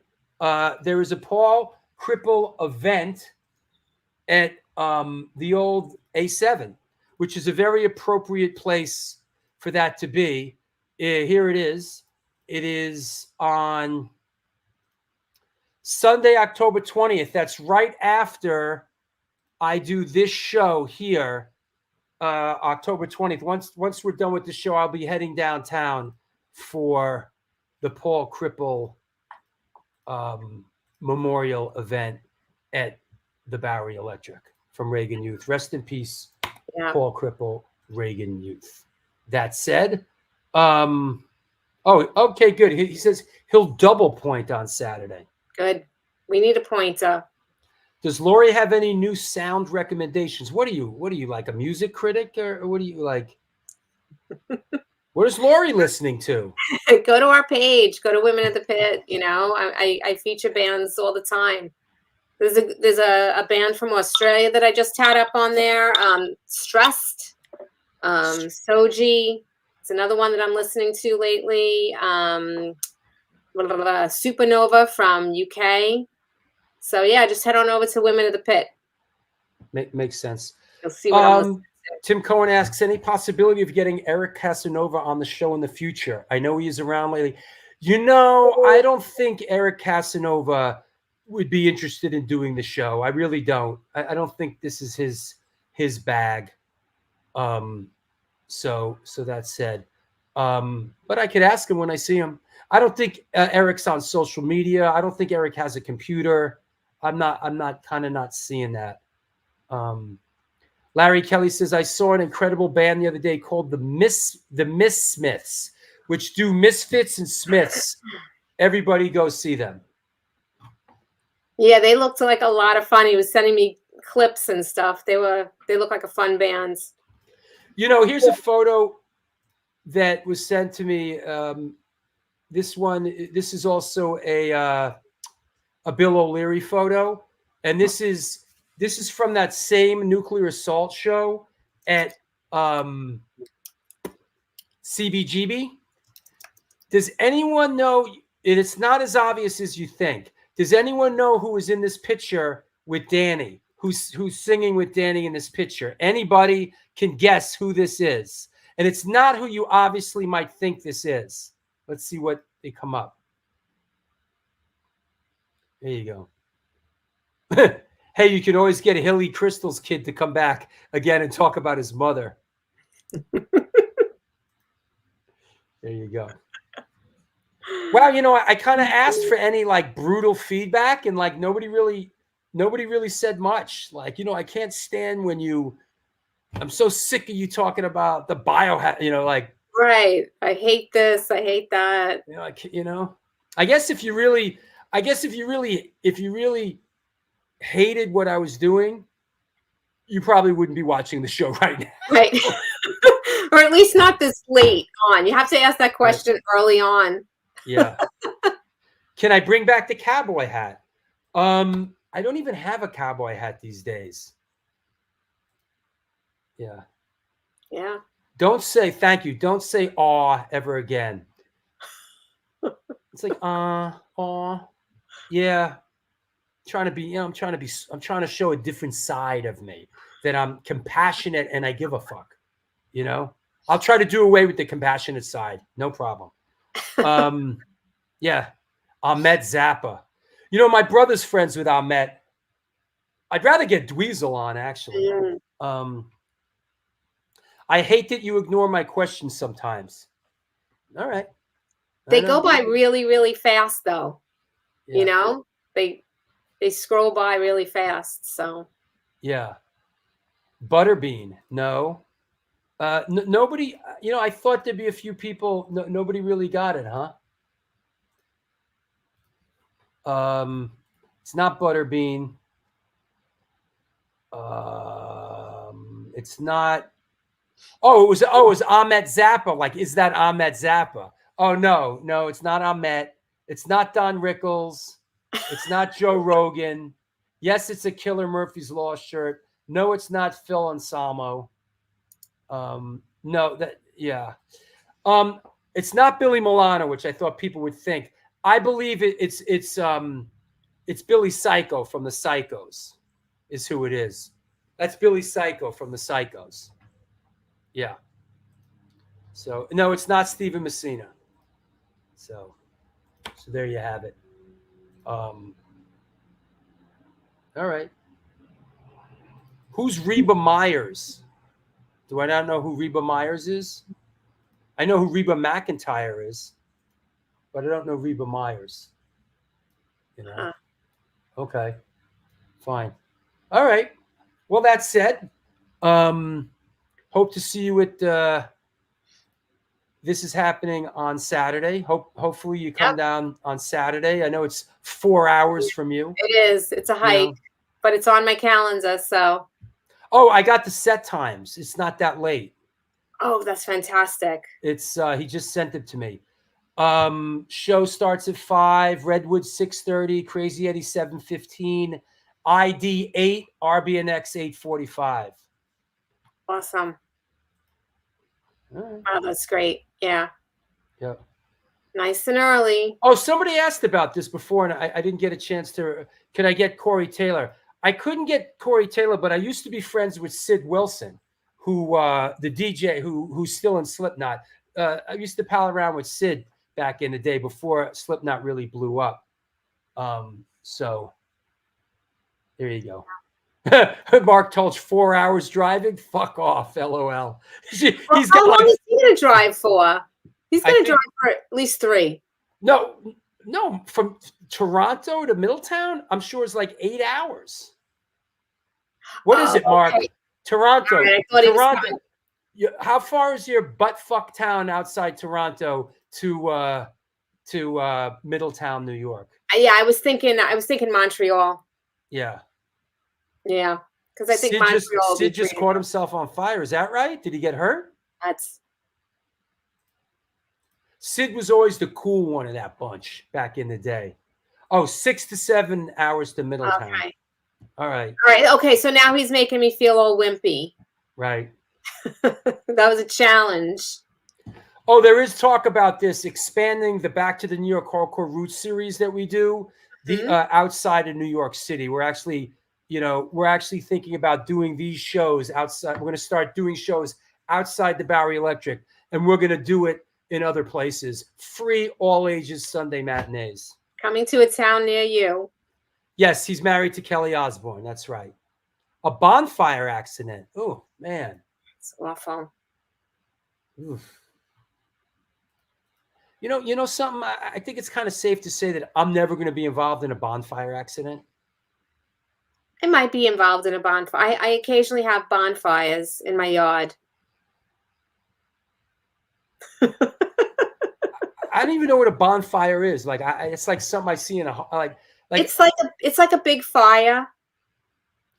But like I'm more of like before a bonfire accident happens to me, an air conditioner is going to fall on my head, dropped from a building. Like that's more like something that would happen to me. Like an air conditioner like came in and hit me, and like that's like what happened to me. Or like, I feel like I'm going to get like attacked by some wild animal that I'm trying to pet. That's all I watch on Instagram. It's like animals gone wild, like animals attack. That's all I watch. Like lions, like, you know what I like? I like the clips of like the what do you call them? The not the cows, whatever, when they fuck up the lions, once in a while, like the buffalo, like they gore like a lion, and you're like, yeah. Right. Question from Mike LaRoche. Lori, what's a flyer? I think he's trying to make fun of the way I say fire. Oh, a fire. A fire. A fire. Okay. Fire. Right. Bonfire. Think witch burning sands witch. Good one, bro. When animals attack, that's all I watch. Yeah. Like Rochelle will be lying next to me watching like hairstyle videos and like, shit like that. And I'm like watching subway violence and like animals ripping people apart. Yeah. Yeah. Right. Yeah. This is the best part of the show. Can you say Fire Island?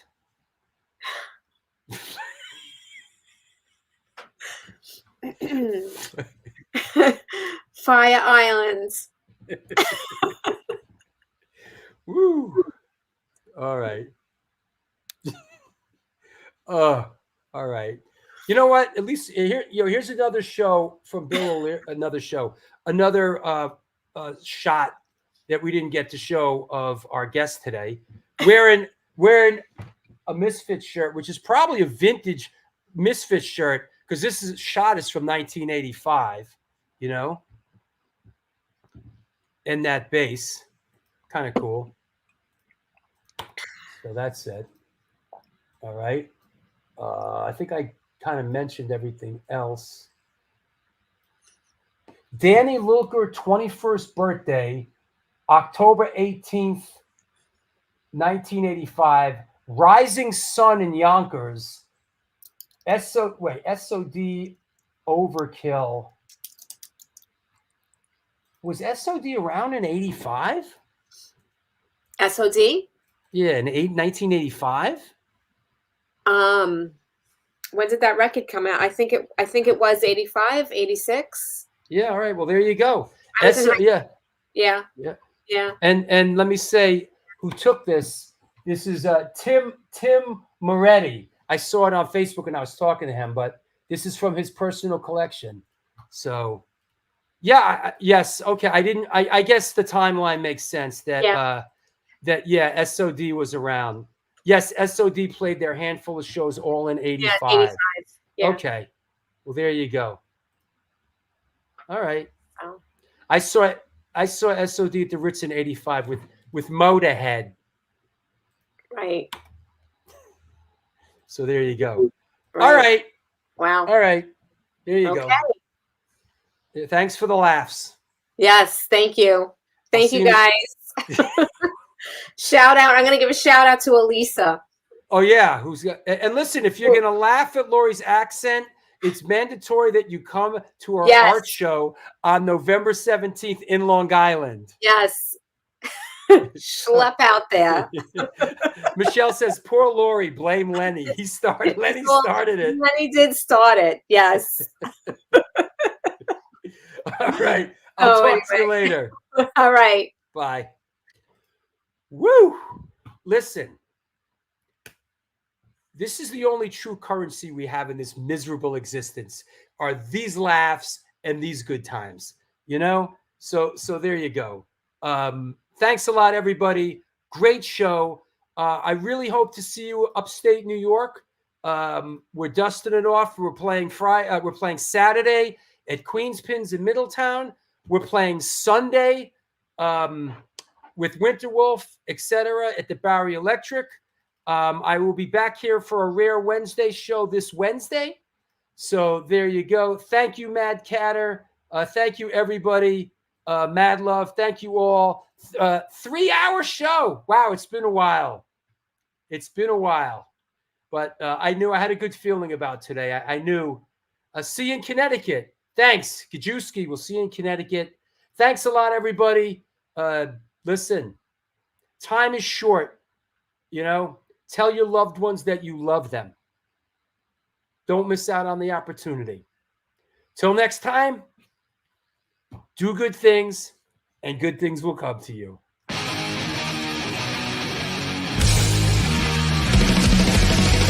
Conditioned by indoctrination, conditioned by society. You're a victim of the digital age, a 21st century casualty. Open your eyes, you're losing control. Open your eyes, put down the phone.